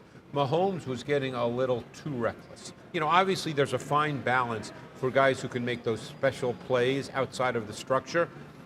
You don't want them just to play outside of structure, though. The outside of structure should occur when it's necessary. It should be more of a parachute than the normal way you play. So what Andy did last year, and the numbers actually reflected it, but you could see it on tape, is he kind of reined them in. Their pass game became much more rhythmic, much more timing based. And if I'm not mistaken, last year Mahomes' average yards per air pass yards, attempt. I think it was air yards, was really low because they got back into playing within a really timing-based offense and having the ball come out. And, because you want to, quarterbacks, no matter what they can do outside of structure, the game is taught within a rhythm and a timing. Everybody is a system quarterback. That's why that phrase kills me, because everybody is a system quarterback, because that's how the position is taught. No coach, during training camp rolls the ball out and says, "Let's run around and make a play today." There's You a met Buddy system. Ryan? No. That's kind of what he did. Yeah. That's Josh, right? Yeah. Well, he was a defensive coach. So in that vein, I know we all hate the hypothetical stuff, but it's Right. worth asking. If you did your Mount Rushmore of NFL coaches, I think you have to have Bill Walsh, then you have to have Bill Belichick, So you got 2 more faces left. I mean, Don Shula has still the most. Has to. Right. All right. He has one. Papa Bear Well, Hallis. you're talking about more of the more recent guys, because I mean, That's people would 30, say George Hallis would have to Right, be Papa on Bear. that list. Yeah, I'm sort of saying the Super Bowl merger. Yeah. Okay, you're Yeah. thinking more along that. 65 Right, along. Yeah, right. Walsh, Shula, Belichick, and then for that last face, I mean, Parcells, Pete Yeah. Carroll, Mike Shanahan's got 2 Super Bowls. I wouldn't put Pete Carroll up there. No, Andy maybe way not, up but Pete's still above. coaching, so I'm giving Right, him. right. I'd probably put Andy ahead of Pete. Yeah, definitely. But you know, you've got guys who have more Super What was Bowls. the but I don't know if Steelers that should head matter. coach? What was the Steelers head coach? He won Chuck 5. Noll. Oh, yeah, Noel. Yeah. Gotta be Tomlin. up there. Yeah. I mean, that's all, you know. Yeah. So it's that fourth head is tough. And Noel A lot of actually guys won, going won for it. multiple ways, because those first 2 Super Bowls, they were Franco-based. Yeah. And then the last 2 were passing game-based with Bradshaw, Right. just Swan and Stall. I should have mentioned Noel. I mean, obviously, when you have Yeah. that many rings and that much success, yeah, obviously too. So it's a tough. But the battle. point is without making a list, Andy's a Hall of Fame coach. Oh, that is no doubt. Right. Yeah. No doubt. And you can debate the rest forever, and you know, everybody will have a different opinion. Right. You know? And he's the one of the whole group, in terms of the passing game, Right. he believed in analytics. Like he knew that when he got the job, like they had a movement here when Jeff Lurie and Joe Banner came in, and he wanted to do it. So, and he's still doing it, by the way. Well, let me ask you a question, serious question, because Yeah. I've had so many conversations about it. When you say he believed in analytics, and I'm being serious, what does that mean? He believed that you come out throwing, not running.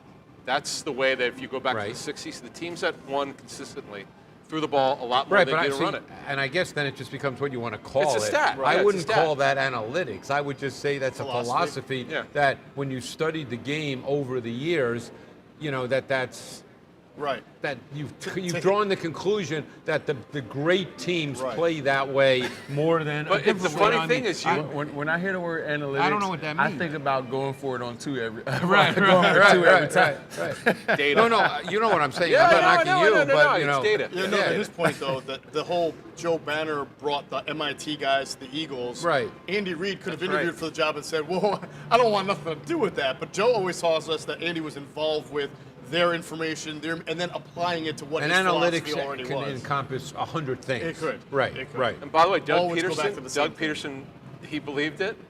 Then players fought back with the Kansas City game. Yeah. The craziness. See, the team, then it went back to doing it. that is probably the most misunderstood about the way they played, that a lot of personnel people like Joe Banner looked at in detail with the Dallas Cowboys in the 90s.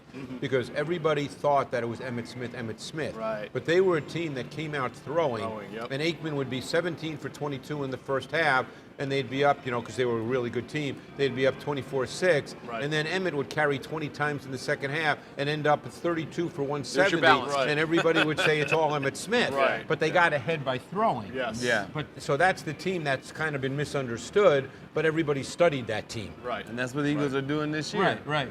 All right, let's switch sides a little bit. Let's talk about the Eagles and defense, all right? Because I know that's been sort of a sore subject Yep. over the last few weeks. Jonathan Gannon is definitely an enigma. His defense only allowed 13 offensive points last week. But as Jason, you pointed out with Quentin Michael earlier in the week, that was a very lackadaisical Saints offense. It's not a very good Saints offense. It was 40 against Dallas. It was 33 against Green Bay. So there have been games where the better quarterbacks, the better offensive structures and systems have done well against Jonathan Gannon's defense, no doubt about it. In fact, Washington scored 26 offensive points in that game that they beat the Eagles in. So the stats, if you just look at the stats, you say, hey, the guy's got a top 5 defense. He must be great, or his defense must be fantastic. Do you see those stats, Jason, that say the Eagles are so great at doing this, that, and the other, as making Jonathan Gannon a little bit of a wolf in sheep's clothes? Yeah, I think it's all paper Just went stats. straight to yeah. I think it's all on paper. I think some defense are like the Saints defense, passing defense is legit. That's a legit passing defense the Saints have. They showed that. They showed it. When you are going against the top tier quarterbacks and you look over 2021 and 2022, when you look at the Aaron Rodgers, you look at Patrick Mahomes, you look at the Justin Herberts, you look at the really good teams, the Eagles struggle mightily defensively. They struggle mightily, containing those quarterbacks. And the same is holding true this year. When the quarterback plays well versus the Eagles, Dak Prescott, we made Andy Dalton look really good. And so I think that the Jonathan Gannon's bend but don't break defense is going to be problematic for this team come the playoffs. See, it has to change. If you're getting so much pressure on the quarterback, you should be forcing more turnovers. I think they have, what, 2 since C.J. Gardner-Johnson went down with the injury. That's not yes. good. And one of them Blankenship was from Reid Blankenship. Right, got in the first So game what would against you Rodgers. change? What would I change? Yeah. First off, it's so predictable and nobody has to think. No quarterback has to think going against the Eagles. We know that they're going to get certain coverages on first and second down. It's going to be a cover 4 structure. You may get a little bit of cover 3 on first down. And then if you're in short yardage, 3rd and 3 to 6, you're going to get man coverage, right? Right. So you have to be able to change your percentages up. Let's go a cover 2 on first down. Let's go a man coverage on first down. Let's change it up and add some variety, but definitely on third downs in particular, you have to bring your guys up toward the line of scrimmage. You have to. So you let cannot me play back. ask you this, and maybe for both of you, because in your tape study, because the Eagles are known for trying to do some post-snap movement, trying to disguise, but can your disguising techniques also be Predictable? so predictable because you're doing Well, them funny. the same way week after week? Now there's this thought that permeates the league that the Vic Fangio defense, the initial structure of that and the offshoots of it are sort of the in thing to do. Correct. And Vic is obviously brilliant. I've talked to Vic over the years. He's kind of savant-like. You wouldn't call him a warm and fuzzy guy. He's not Mr. Personality, but he's just one of those guys. Right. He's like a genius type when you talk to him. Much like you.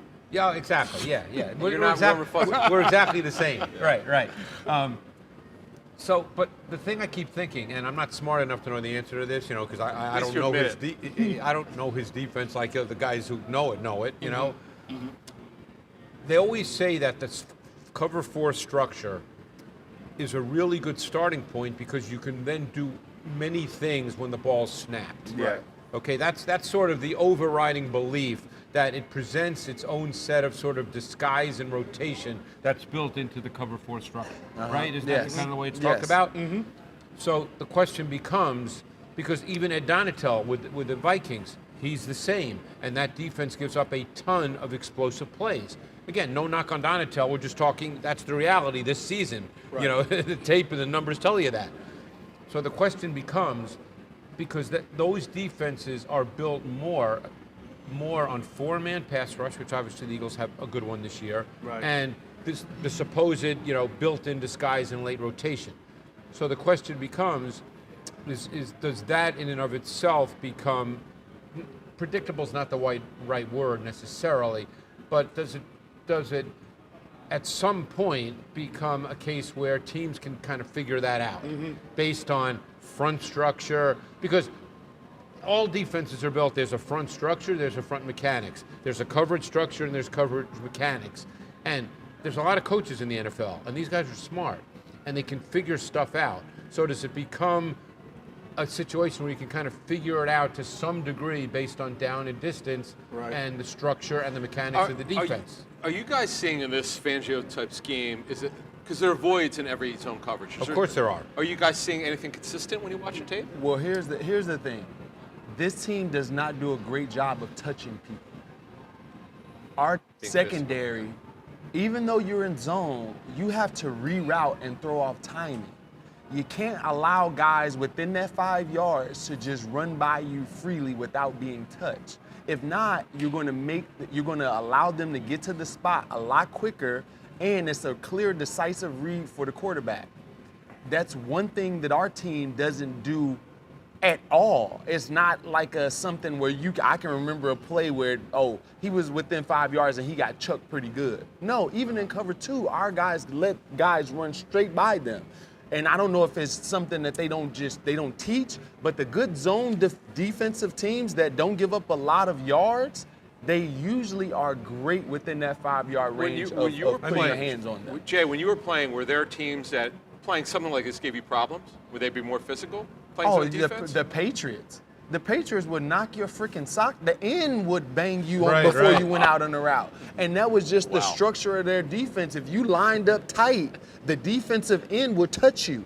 he would touch you before he passed rush. Well, that's what they did in Right? the Super Bowl when they beat the greatest show on Yes. turf. Every time Marshall Faulk was offset in the backfield, Yeah. Willie McGinnis or the other defensive end would go just run right at him. Yeah. Because Belichick decided that Faulk offset was the key And to then their the Rams their complained to offense. the league about it. Right, right. Also, the Steelers, with the Dick LeBeau defenses, they touch you. Have like when you're a zone defense, you're not just dropping back and just letting guys complete.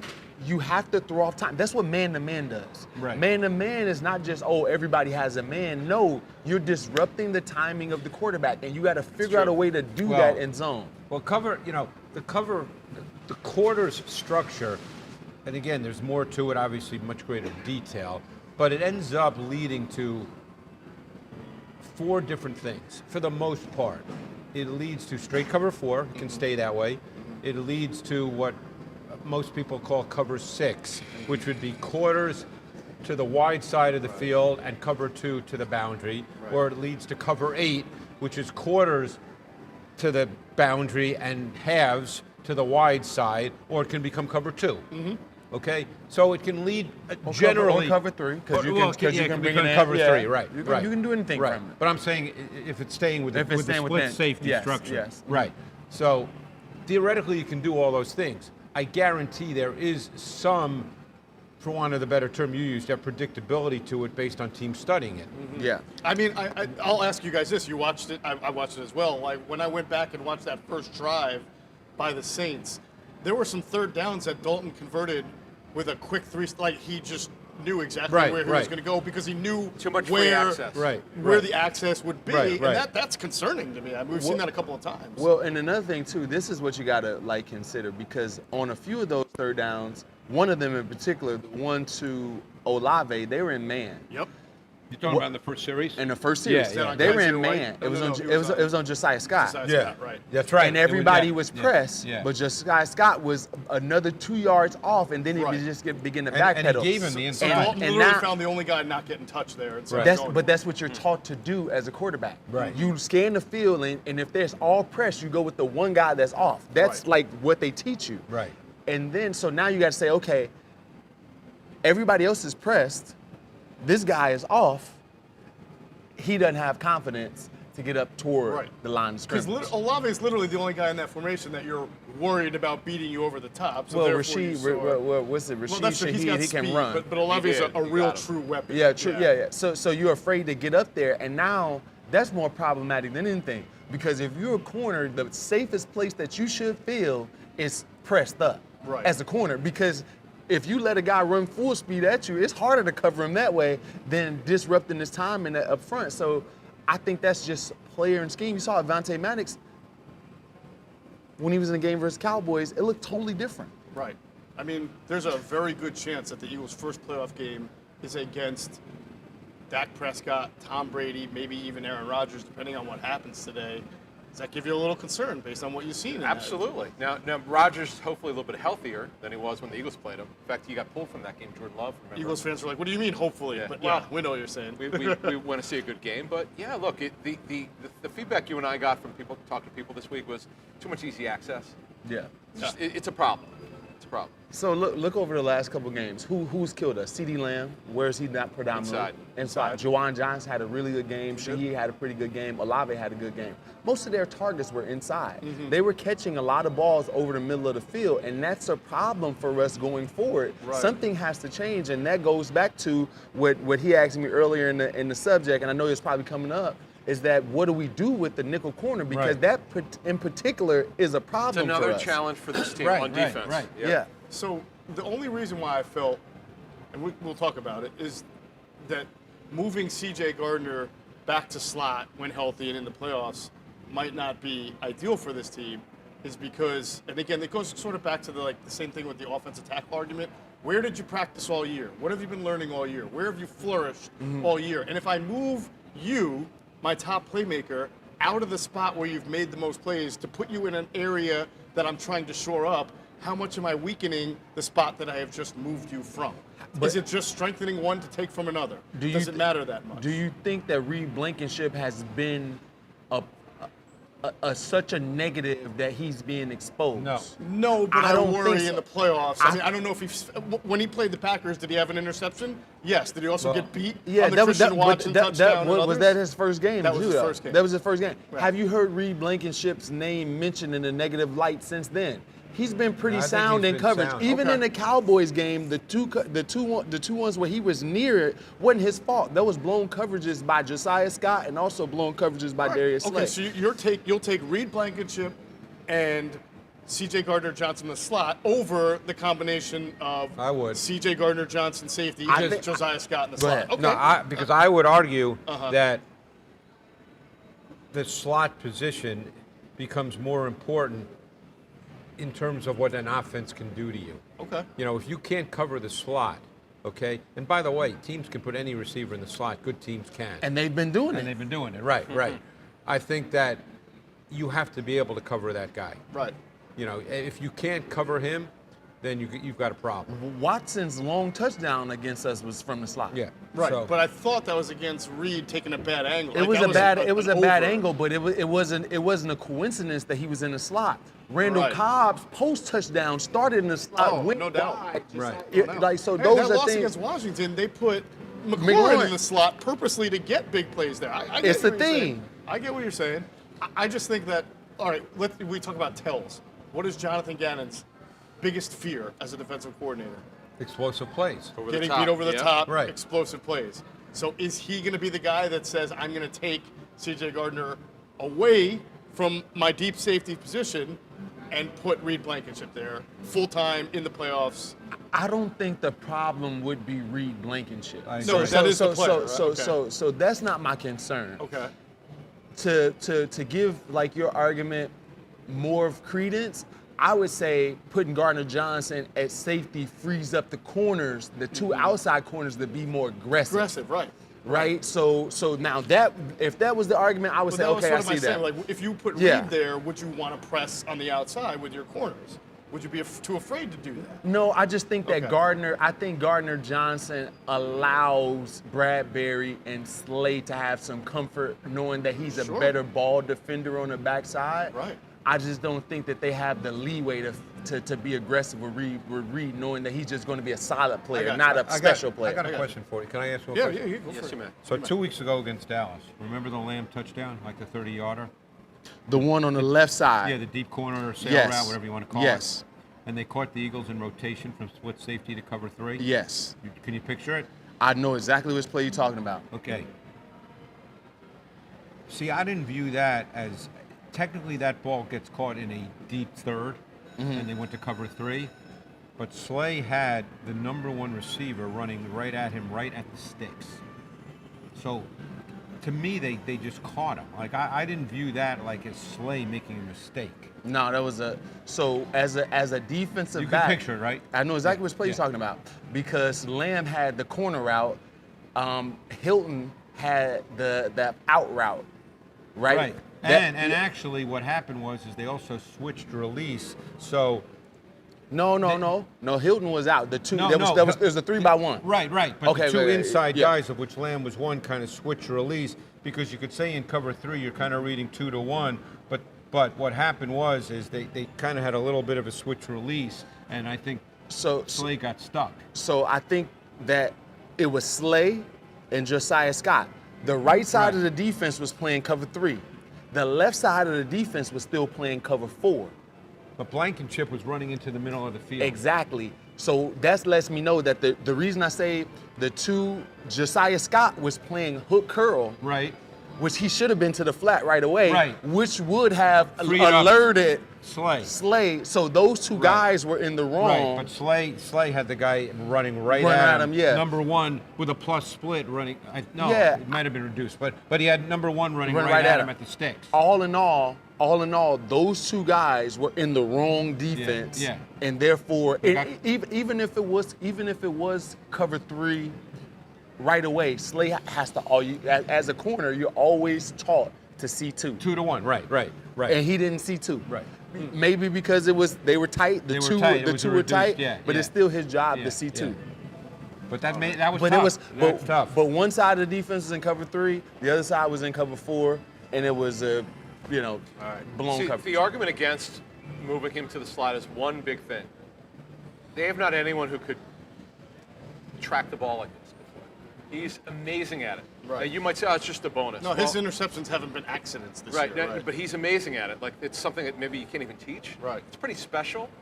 And you're turning the ball over. You're giving your offense the ball. And they're probably going to need it when you see the potential schedule in the playoffs. So it's not an easy snap your fingers. Oh, just put him in the slot. I get it. And plus, by the way, the way the Eagles play, their nickel may not be the same way the Saints did it. Sure. Yeah. They're not always going to be all the same. You know what? You made it a point as earlier in the year, even in the preseason when we were talking about this, Adam, your concern was the lack of corner depth. Yep. And Outside. And it's Outside outside corner specifically, depth. But here's the thing. Even if you had another corner, it was outside or inside, Bradbury or one of these guys can be able to go into the slot and be more effective. If you had another guy out there that can hold up, McPherson, we don't have we it don't know either. that. No, Yeah, no, we don't know. we don't know that. I know that McPherson can't hold up outside. Yeah. Like I know that. Like, right. I've seen him. He can't run. I got to tell you something. Yeah. On McPherson, I know Greg had a strong opinion on it. If you talk to Eagles about him, their whole personnel staff loved the kid. Kind of Yeah. like when they drafted Maddox, everyone agreed on it. But Greg, what did you not like about Zach McPherson, his game? I didn't think he was quite athletic enough to play on the outside. I didn't think he was sudden in his movement. I didn't think he was twitchy. He can't run really well for what you want as an outside corner. So to me, if you were to play him an outside corner, you'd have to hope that he'd be a great zone player, that he could do all the things that are required to play zone. But he's not really the kind of athlete you want on the outside. Did you like him inside from Texas Tech? I think he's potentially better there because he did play a lot of snaps there at Texas Tech. Yeah. But to me, he's not a guy I would draft to say he's an outside corner, which I think you agree with. Yeah, I don't think that he should. I don't think that he deserves to be on the field. Well, there you go. So, Orlando Scandrick, should we give him a call for the playoffs? Hey, you said you wanted an outside corner. Nah, stop He's it right available. now. I hate when All stuff right. like that occurs. When you got a long-time dude that come over too. I know. I hate that. I hate everything about that. All right, we got some predictions in. Our friend Carl Stevenson says Eagles win 35-14. Eddie Garcia, 33-10. Bryant Walden says 50-0. Now, he didn't say who. I'm assuming 50, he means the Eagles. not 40. Daniel Karen says 40-17. And someone who goes by the name of Adams Exploits I've seen that guy before. has predicted the way you do. He says Giants 17, Eagles 30. All right. My score is actually higher than that. Yeah, his is It was. We'll You have get an into odd. that. Wait, do you have your odd score today for us? I might. You'll have to I didn't keep take into watching to account find out. that they were playing all backups, so my score is Yeah. a little bit bad here. Shout out, by the way, to a longtime viewer, listener, a friend of mine, Ernie, who always likes to point out Adam's favorite action verb is housed. The Eagles are always housing teams. You said it even today. I got it actually. Well, That's a great verb. I one love coach house. calls it boat racing. The coaches come up with these funny phrases racing. about when we got boat raced. Okay, I'm like, okay, I can envision that. Speaking of Housed boat racing, them. the Eagles front four, right? They're boat racing everybody in sacks right now. They're up to 68 after last week's game, which is 16 more sacks than second place New England. Wow. That's about as wide as a gulf as you can get between your leader and your second They place. should have more turnovers, in a though. They statistical really category. should. Not Yes, good. they should. They are now the franchise leaders this year, the 2022 team in sacks. 1990 team had 62, the 84 team had 60, and then a couple of 57 and 56. So this team clearly ahead, even after 16 games. Yeah, haven't so played- we don't count was on the- anything Well, else. no, this is doesn't count. through Yeah. 16 You remember games. the 84 team, Adam? 84 Eagles? Yeah. Reggie didn't come until 85, right? Right. Or 86. 84. Carl Hairston, maybe? Big Daddy Hairston was Yeah, he there? Big He was Daddy. on the Super Bowl team in '80. I know that. Number Is 78. he still there, Carl Hairston? It's a good question. No, because Vermeil had left by then. I don't know. That was Right. Marion Campbell, wasn't it? Yes, Swamp Yeah, Fox. Swamp Fox. If you want to hear me make somebody mad, just take a look here at this panel when I read this number or this stat. It's the most sacks in 16 games since the 1985, not Don't say Bears, it. Jay. Don't say It's it. actually the 1985 Giants. Oh. It's the 84 Bears. The 85 Bears only had 64 sacks. Only. Only. The NFL record is 72 by the 84 Bears, all right? The Birds can match that today with 4 sacks. But whether we're talking That don't about count. the 85 Bears, the 84 Bears, the 2000 Ravens, which are generally recognized as the best, defenses in sports history. We know that Jason Avant has some very strong opinions when you compare this Eagles pass rush and sack total to those 85 Bears or any of those teams. In fact, we have it for you here in Q&A this week. Jason Avant's response to any comparisons between this Eagles team and the 85 Bears. Take a watch. Oh, you guys are good. Cue me.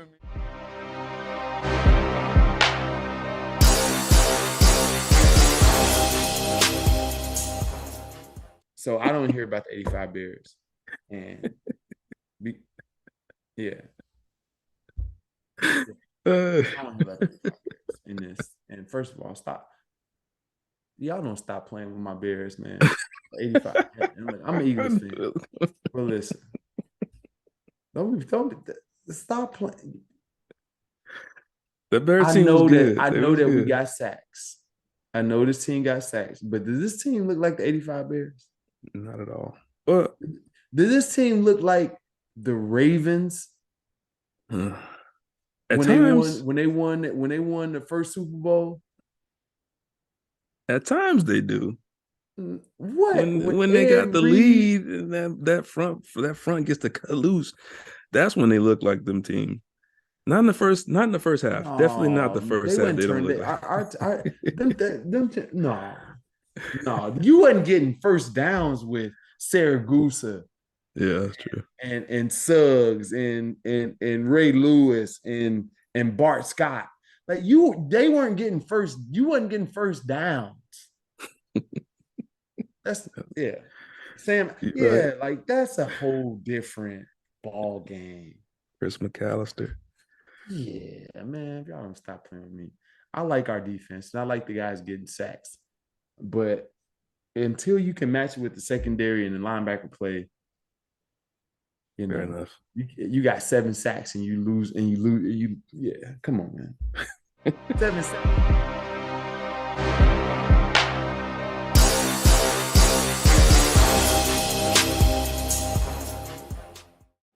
All right, so Jason, why don't you tell us how you really feel about somebody comparing this Eagles pass rush to the 85? That's my favorite. Your face, it's not even what you say. It's does this team really look like the 85 Bears? He was actually offended by the touch. Look, I love the Birds. I'm and all full in. disclosure, you are from Chicago. Yeah, I'm all in. I'm all in with the Birds. Right. But those defenses, it was hard to move the ball, Hard to get first down. Yeah. Yes. and so to compare them to in any way is just offensive. Any way, shape, or form. Ask the immortal Dieter Brock about that. I think the best point you made, you very guys good. both said that. In the 80s and 90s, if you had 7 sacks in a game, you were absolutely bum rushing that offensive gameplay. The Eagles just had 7 sacks and lost. Yeah. Right, and they've had a couple of games where they've had 7 sacks and given up points. So it's a whole different world. And they had 6 sacks against Dak the week before. They did. Yeah. And gave We up called them 40 points. inconsequential because you just said it. They gave it way too many points, and they got to get more physical. I think Jason's right. Yeah. You see it. I mean, these guys are just getting wide open. And again, the schedule will get much harder against better offensive teams in the playoffs. Absolutely. Yeah. All right, Which we've is been your picking question. on the Eagles defense here. I mean, this is a good team that's fair. won many games. It's all right. It's all right. Check out our friends at PHLSportsNation.com. They're enhancing the fans' experience with their coverage of all Philadelphia sports teams. For the fan, by the fan is their motto. So make sure you check them out at PHLSportsNation.com and on Twitter at PHLSportsNation. Hey, something good about the Eagles defense. Brandon Graham. 11 sacks, 34. I don't care if he had like 6 sacks. To be that age, coming off that Achilles. And it all goes back to, I still remember in training camp or OTAs. We were getting this kind of, I know we were talking to people, hey, it looks good. Then we're like, yeah, it's OTAs. But We'll see. For a guy that age, coming off that injury, to be that productive is pretty good. It's unbelievable. So I see Jason at a golf event, I think in July. Jason. BG. Oh, BG in Hershey. We're just sitting, we talked for like a half an hour. And then he's going up and dancing. I'm like, shouldn't you be doing that? What are you doing? And he looked amazing. I was like, this is crazy. And then you and I saw him at training camp. I saw him in Cleveland. You and I saw him in Miami. We're like, this is crazy. Could this actually happen in the regular season? The answer is yes. Yeah. To the point, how could you not bring him back if he wants to come back? Well, that's a fascinating question. Yeah. This is the most help that Brendan's had his whole career. Yeah. Like when it comes to just collective pass rush, interior help with all of the guys that they can rotate, it's a blessing in disguise. Derek Barnett gives him more reps because he's injured. Yep. Also, Quinn was injured, so he gets a few more reps than he would normally get. So him coming off the bench at age 34 is actually better than him starting. And it's been a revelation for a lot of teams. He's created a lot of value for himself. Who are the free agents on the Eagles defense? Everybody. Greg, we don't have enough time for that. It's A like lot. literally every other player. I'm really curious, and again, You ready for it? All right, so Yeah. go ahead. Yeah. BG, Fletcher Cox, Linval Joseph, Ndamukong Suh, Javon Hargrave, TJ Gardner-Johnson. Edwards, Kaiser White, Marcus Epps. Marcus Epps, James Bradbury. Is that enough for you? Chauncey Gardner-Johnson. Thank you, Chauncey Gardner. And a partridge in a pear tree, Greg. that's going to be fascinating to see who they prioritize. Am I missing anyone? I might It be is Because you gonna be can't sign fascinating. everybody. No. Yeah, and by the way, you got to, Jalen Hurts has to get paid. And Right. Miles Sanders is a free agent also. One of the D tackles are gone. It's 'cause going you to got be Jack Jordan fascinating to see who they prioritize Yeah. because Oh, and Jason Kelsey is a free agent. the Eagles' defense is going to look totally different next year. Yes, very much so.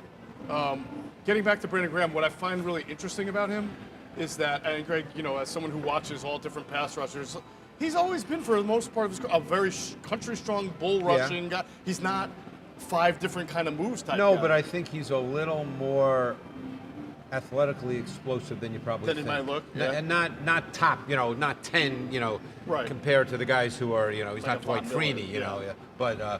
But I think he's got a little more juice than you probably think he has. Are they lining him up inside at all, guys? Yeah, oh yeah, yeah. Still doing it. Okay. Yeah. Yeah. The thing that Brandon has a unique ability to do is that he's not the tallest guy. No, when you're 6'1". yeah, he's a small They guy. list him as 6'2", but he's more explosive, like you said, Right. and he is strong as an ox. So once he gets underneath your pass into your bull rush, like once he bull rushes you, you definitely go backwards built because low he's to so ground, low man. to the ground. Yeah. Yeah. His bull rush is as good as any bull rush. in the Let me league. ask you this question because I know you were a beat writer then. 2010 he was drafted? Yes, 2010.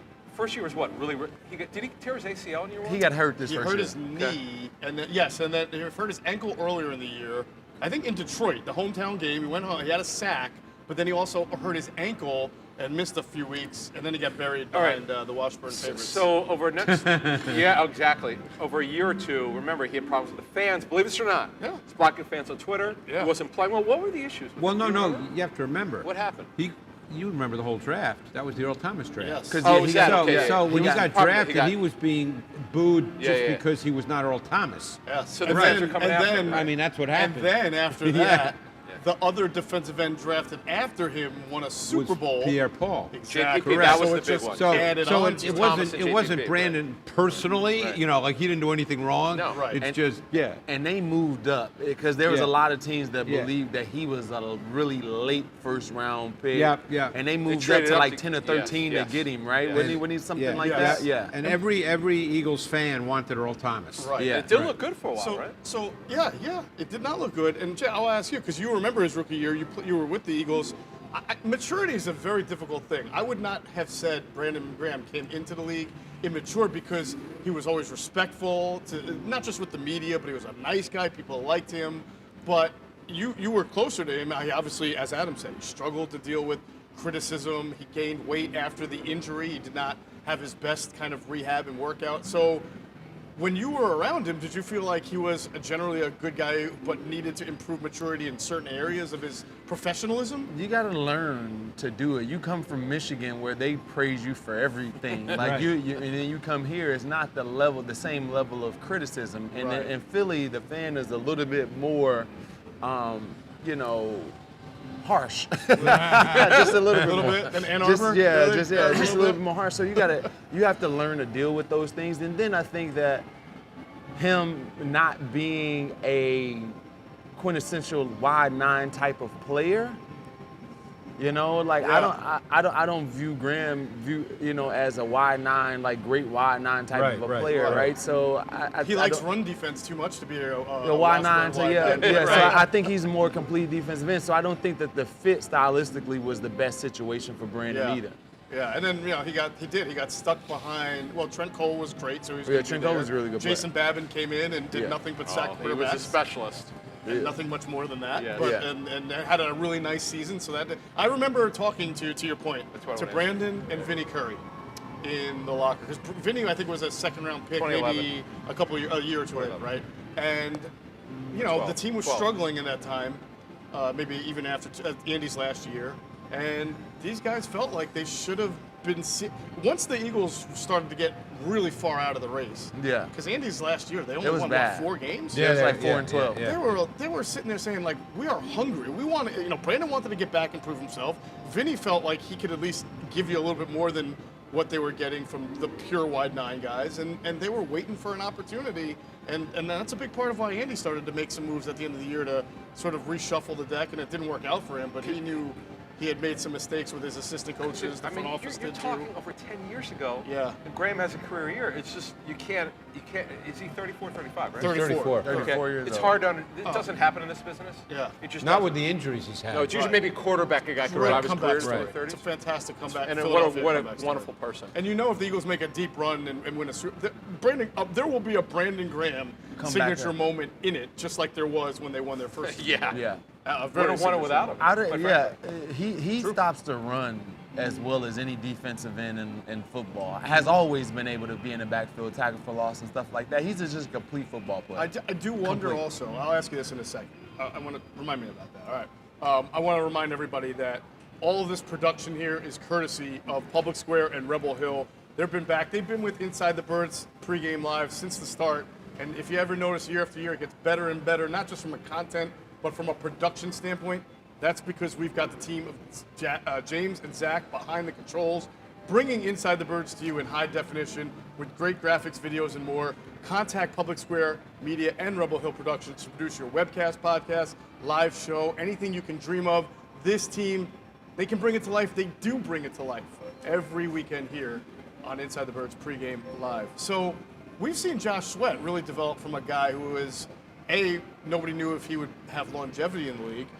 B, they felt coming out of that he was not in the right system at Florida State. He wasn't. And he would be in a great wide 9. He played in a 4-point stance, and he played kind of inside. Plus, he was still recovering from a really bad knee injury. Sure. And he basically, you could see it. He limped. He was kind of dragging his leg in his last year at Florida State. And now you can see him as a very well-rounded D-end who's also good against the run. I wonder if Brandon Graham has been a guiding light for him throughout his career. I mean, we'll never know, and I don't know. Jeff Sweat doesn't talk a whole lot, even when in front of the microphone, but I would have to think that there's been some guidance and tutelage there, if not verbally, at least by watching. I think with all the guys there is. I think Hassan Reddick has been a revelation for a lot of these guys, teaching pass rush moves. I just think that they complement each other so well. Because you got a guy that is a great counter rusher, a hand movement guy on Reddick, and you got a speed rusher that can bend a little bit and Sweat, and then you got a power bull rusher in Graham. And I just think that those 3 guys make the perfect marriage, and then you have Quinn in there as well. So there's a lot of information that's being disseminated and shared between the pass rushers. So I think that they're growing together. All right, good stuff. Hey, I dare you to ask Jason if T.J. Edwards reminds you of Mike Singletary. I did. I guess it's the most tackles by a linebacker in Eagles history, right? Or Ray Lewis. Right. All right, guys. MOJO is building a sports stock market where you can invest in your favorite players. You invest in what you know. You turn your sports knowledge into real money with MOJO. Real stats, real value. The shares that you buy guarantee you to a payout based on career-ending stats. There's no off days, no off season. The prices rise and fall constantly in real time based on career-long projections. You can cash out anytime. You can build a portfolio. You can buy and sell on your own terms. Every play, every game, every season. It only works with NFL skill position players, over 300 skill position players, quarterbacks, running backs, wide receivers, tight ends. MOJO is available in New Jersey on iOS, and just by downloading the app, you got a chance to win up to $10,000 in free shares of player stock. Just click on the link in the description box. You got to be 21 and physically located in New Jersey to trade on MOJO. Having a gambling problem, help is available at 1-800-GAMBLER. And of course, MOJO will be coming to any state you live in soon. So even if you're not in New Jersey, you can download it now and start watching how the prices rise and fall so you're ahead of the game. Hey, Greg, little tape breakdown. Tommy Tremble, the tight end. Yeah, from I like Tommy I remember Tremble. you liking him coming out of Notre Dame. You probably thought he'd need a little bit of development, I remember. Well, Tommy Tremble was a great blocker at Notre Dame. Right. The kind of guy that would melt your face mask. He'd smack you in the face. I love that. Melt your face As mask. a run blocker. Melt your face mask. He could run, but he needed work as a receiver. But something was there to develop as a receiver. And he's a great blocker. Is he starting to develop? And now, listen, Sam Darnold's playing I'm going to be better. honest with you. They might have a quarterback I'm going to be honest next with year. you because I don't make stuff up.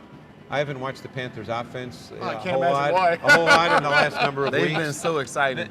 They haven't really been on my, as we start working toward the playoffs, particularly for my matchup show, the Panthers have not, and I know they had a chance, and I actually have seen their defense quite a bit, but I've not seen their offense a ton. Okay, we'll revisit Tommy Tremble with you sometime next year. Why are we, because of MOJO?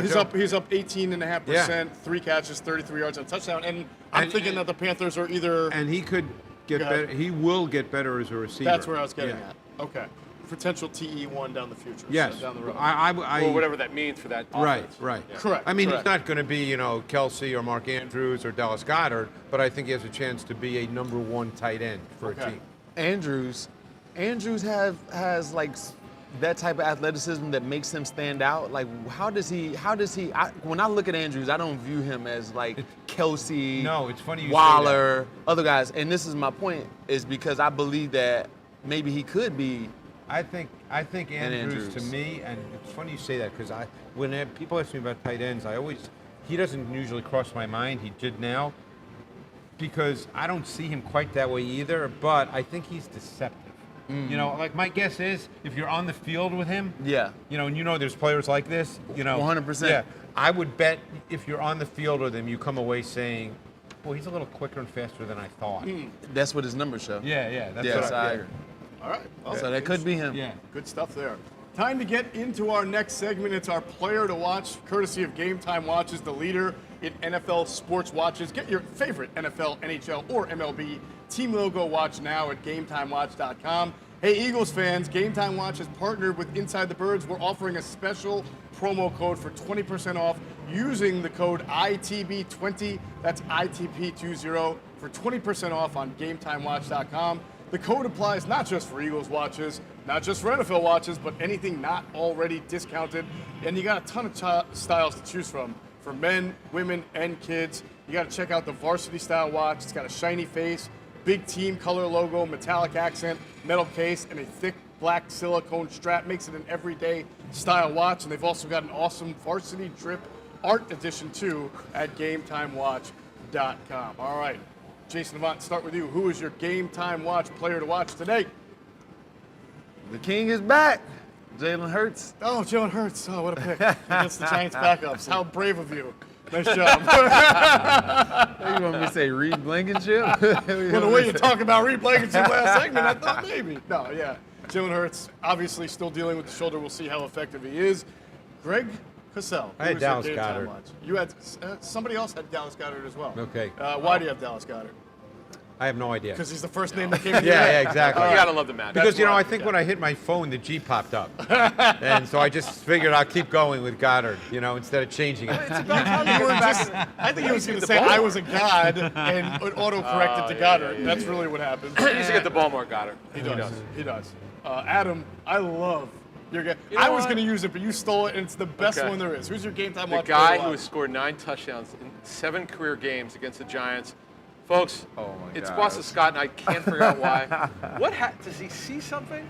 It's just, I don't know. I could still see him. Was it that Sunday night game a couple years ago where he's going down the right sideline? He caught that Spin ball. move. Yeah. He's got 8 rushing touchdowns, 1 receiving. I'll say this. He is also one of the 3 million free agents that the Eagles will have. Yeah, it's another one, If true. the Giants don't sign him this time, which they should have They done last should, year, yeah. just to stop him from Giant abusing killer. him, then it'll be the best $1.5 million they ever spent. Yeah. I guarantee you to sign Boston Scott in the offseason. And by the way, he had a 66-yard kickoff return against the Giants. He's killing them every possible way throughout his career. I'm surprised we caught an 80-yard Take that touchdown anytime bomb today. TD. Take They it. should put him on defense. He'll probably have a Oh, pick. you remember the catch that he had against them in the right side of the end the zone? wheel route. Oh, yeah, gosh. yeah. Remember that catch Yes. to win the game? Yes, Yeah. yes. From, That's the from one that Carson Dan- Wentz of all people. Yeah, Danny Dimes tripped and failed that game. Yes, he did. I can still hear remember Bob that. Papa talking about that, All right. laughing. All right, again, the Eagles 16.5-point favorites, 42.5 is the over-under. You can make your bets here at Rivers Casino in Philadelphia or on the Bet Rivers app. I was getting pointed at. All right, we'll get into our score here. 16.5-point favorites. Who's your guy? Oh, I didn't give my guy. That's Goddard. what I was getting pointed at. It was Goddard. also Dallas Goddard. Got it. I thought Okay. I didn't say that. I thought you did, but yeah. My fault. Yeah. My fault. No, you Thanks. said you hit it, someone else took it. Yeah. Listen, our great team at Public Hill and Rebel Hill and Public Square reminded me, and there we go. Dallas Goddard is my pick for player of the game. All right, like I said, 16.5-point favorites, 42.5 over/under. We'll get to the picks. Jason, who's going to win the game? What's the score? The Eagles will win the game. I don't like my score. Can I change it? You can. I It can won't change change it? on the screen, but we'll All let right, you do so it. I have 33-20, I believe, on the screen. You But do. I was thinking Dabo would be in the Bill Belichick mindset and start playing people and stuff. So, but let's go 33-10. 33. Take 10 off of that with the backups. All right, Eagles cover. A little bit over. Sure. Greg, who wins the game and what score? And please don't change. No, I won't. But did I pick 34-13? That's about right. Yes, you picked 34-13. Eagles. I feel like I should give you points for picking. Yeah. Good job, Greg. You remembered your pick. All right. You didn't have a senior memo. Good I'm job. like a 3-year-old. You got to say good job. Yes. Greg likes the cover and the over. That's pretty funny. Adam, That was actually pretty good for him. You look for at me, him, you go, no. For him, I'll take anything. But yes, all right. I've got it. That's terrible. Gents, the G-Man is 17, the Eagles 40.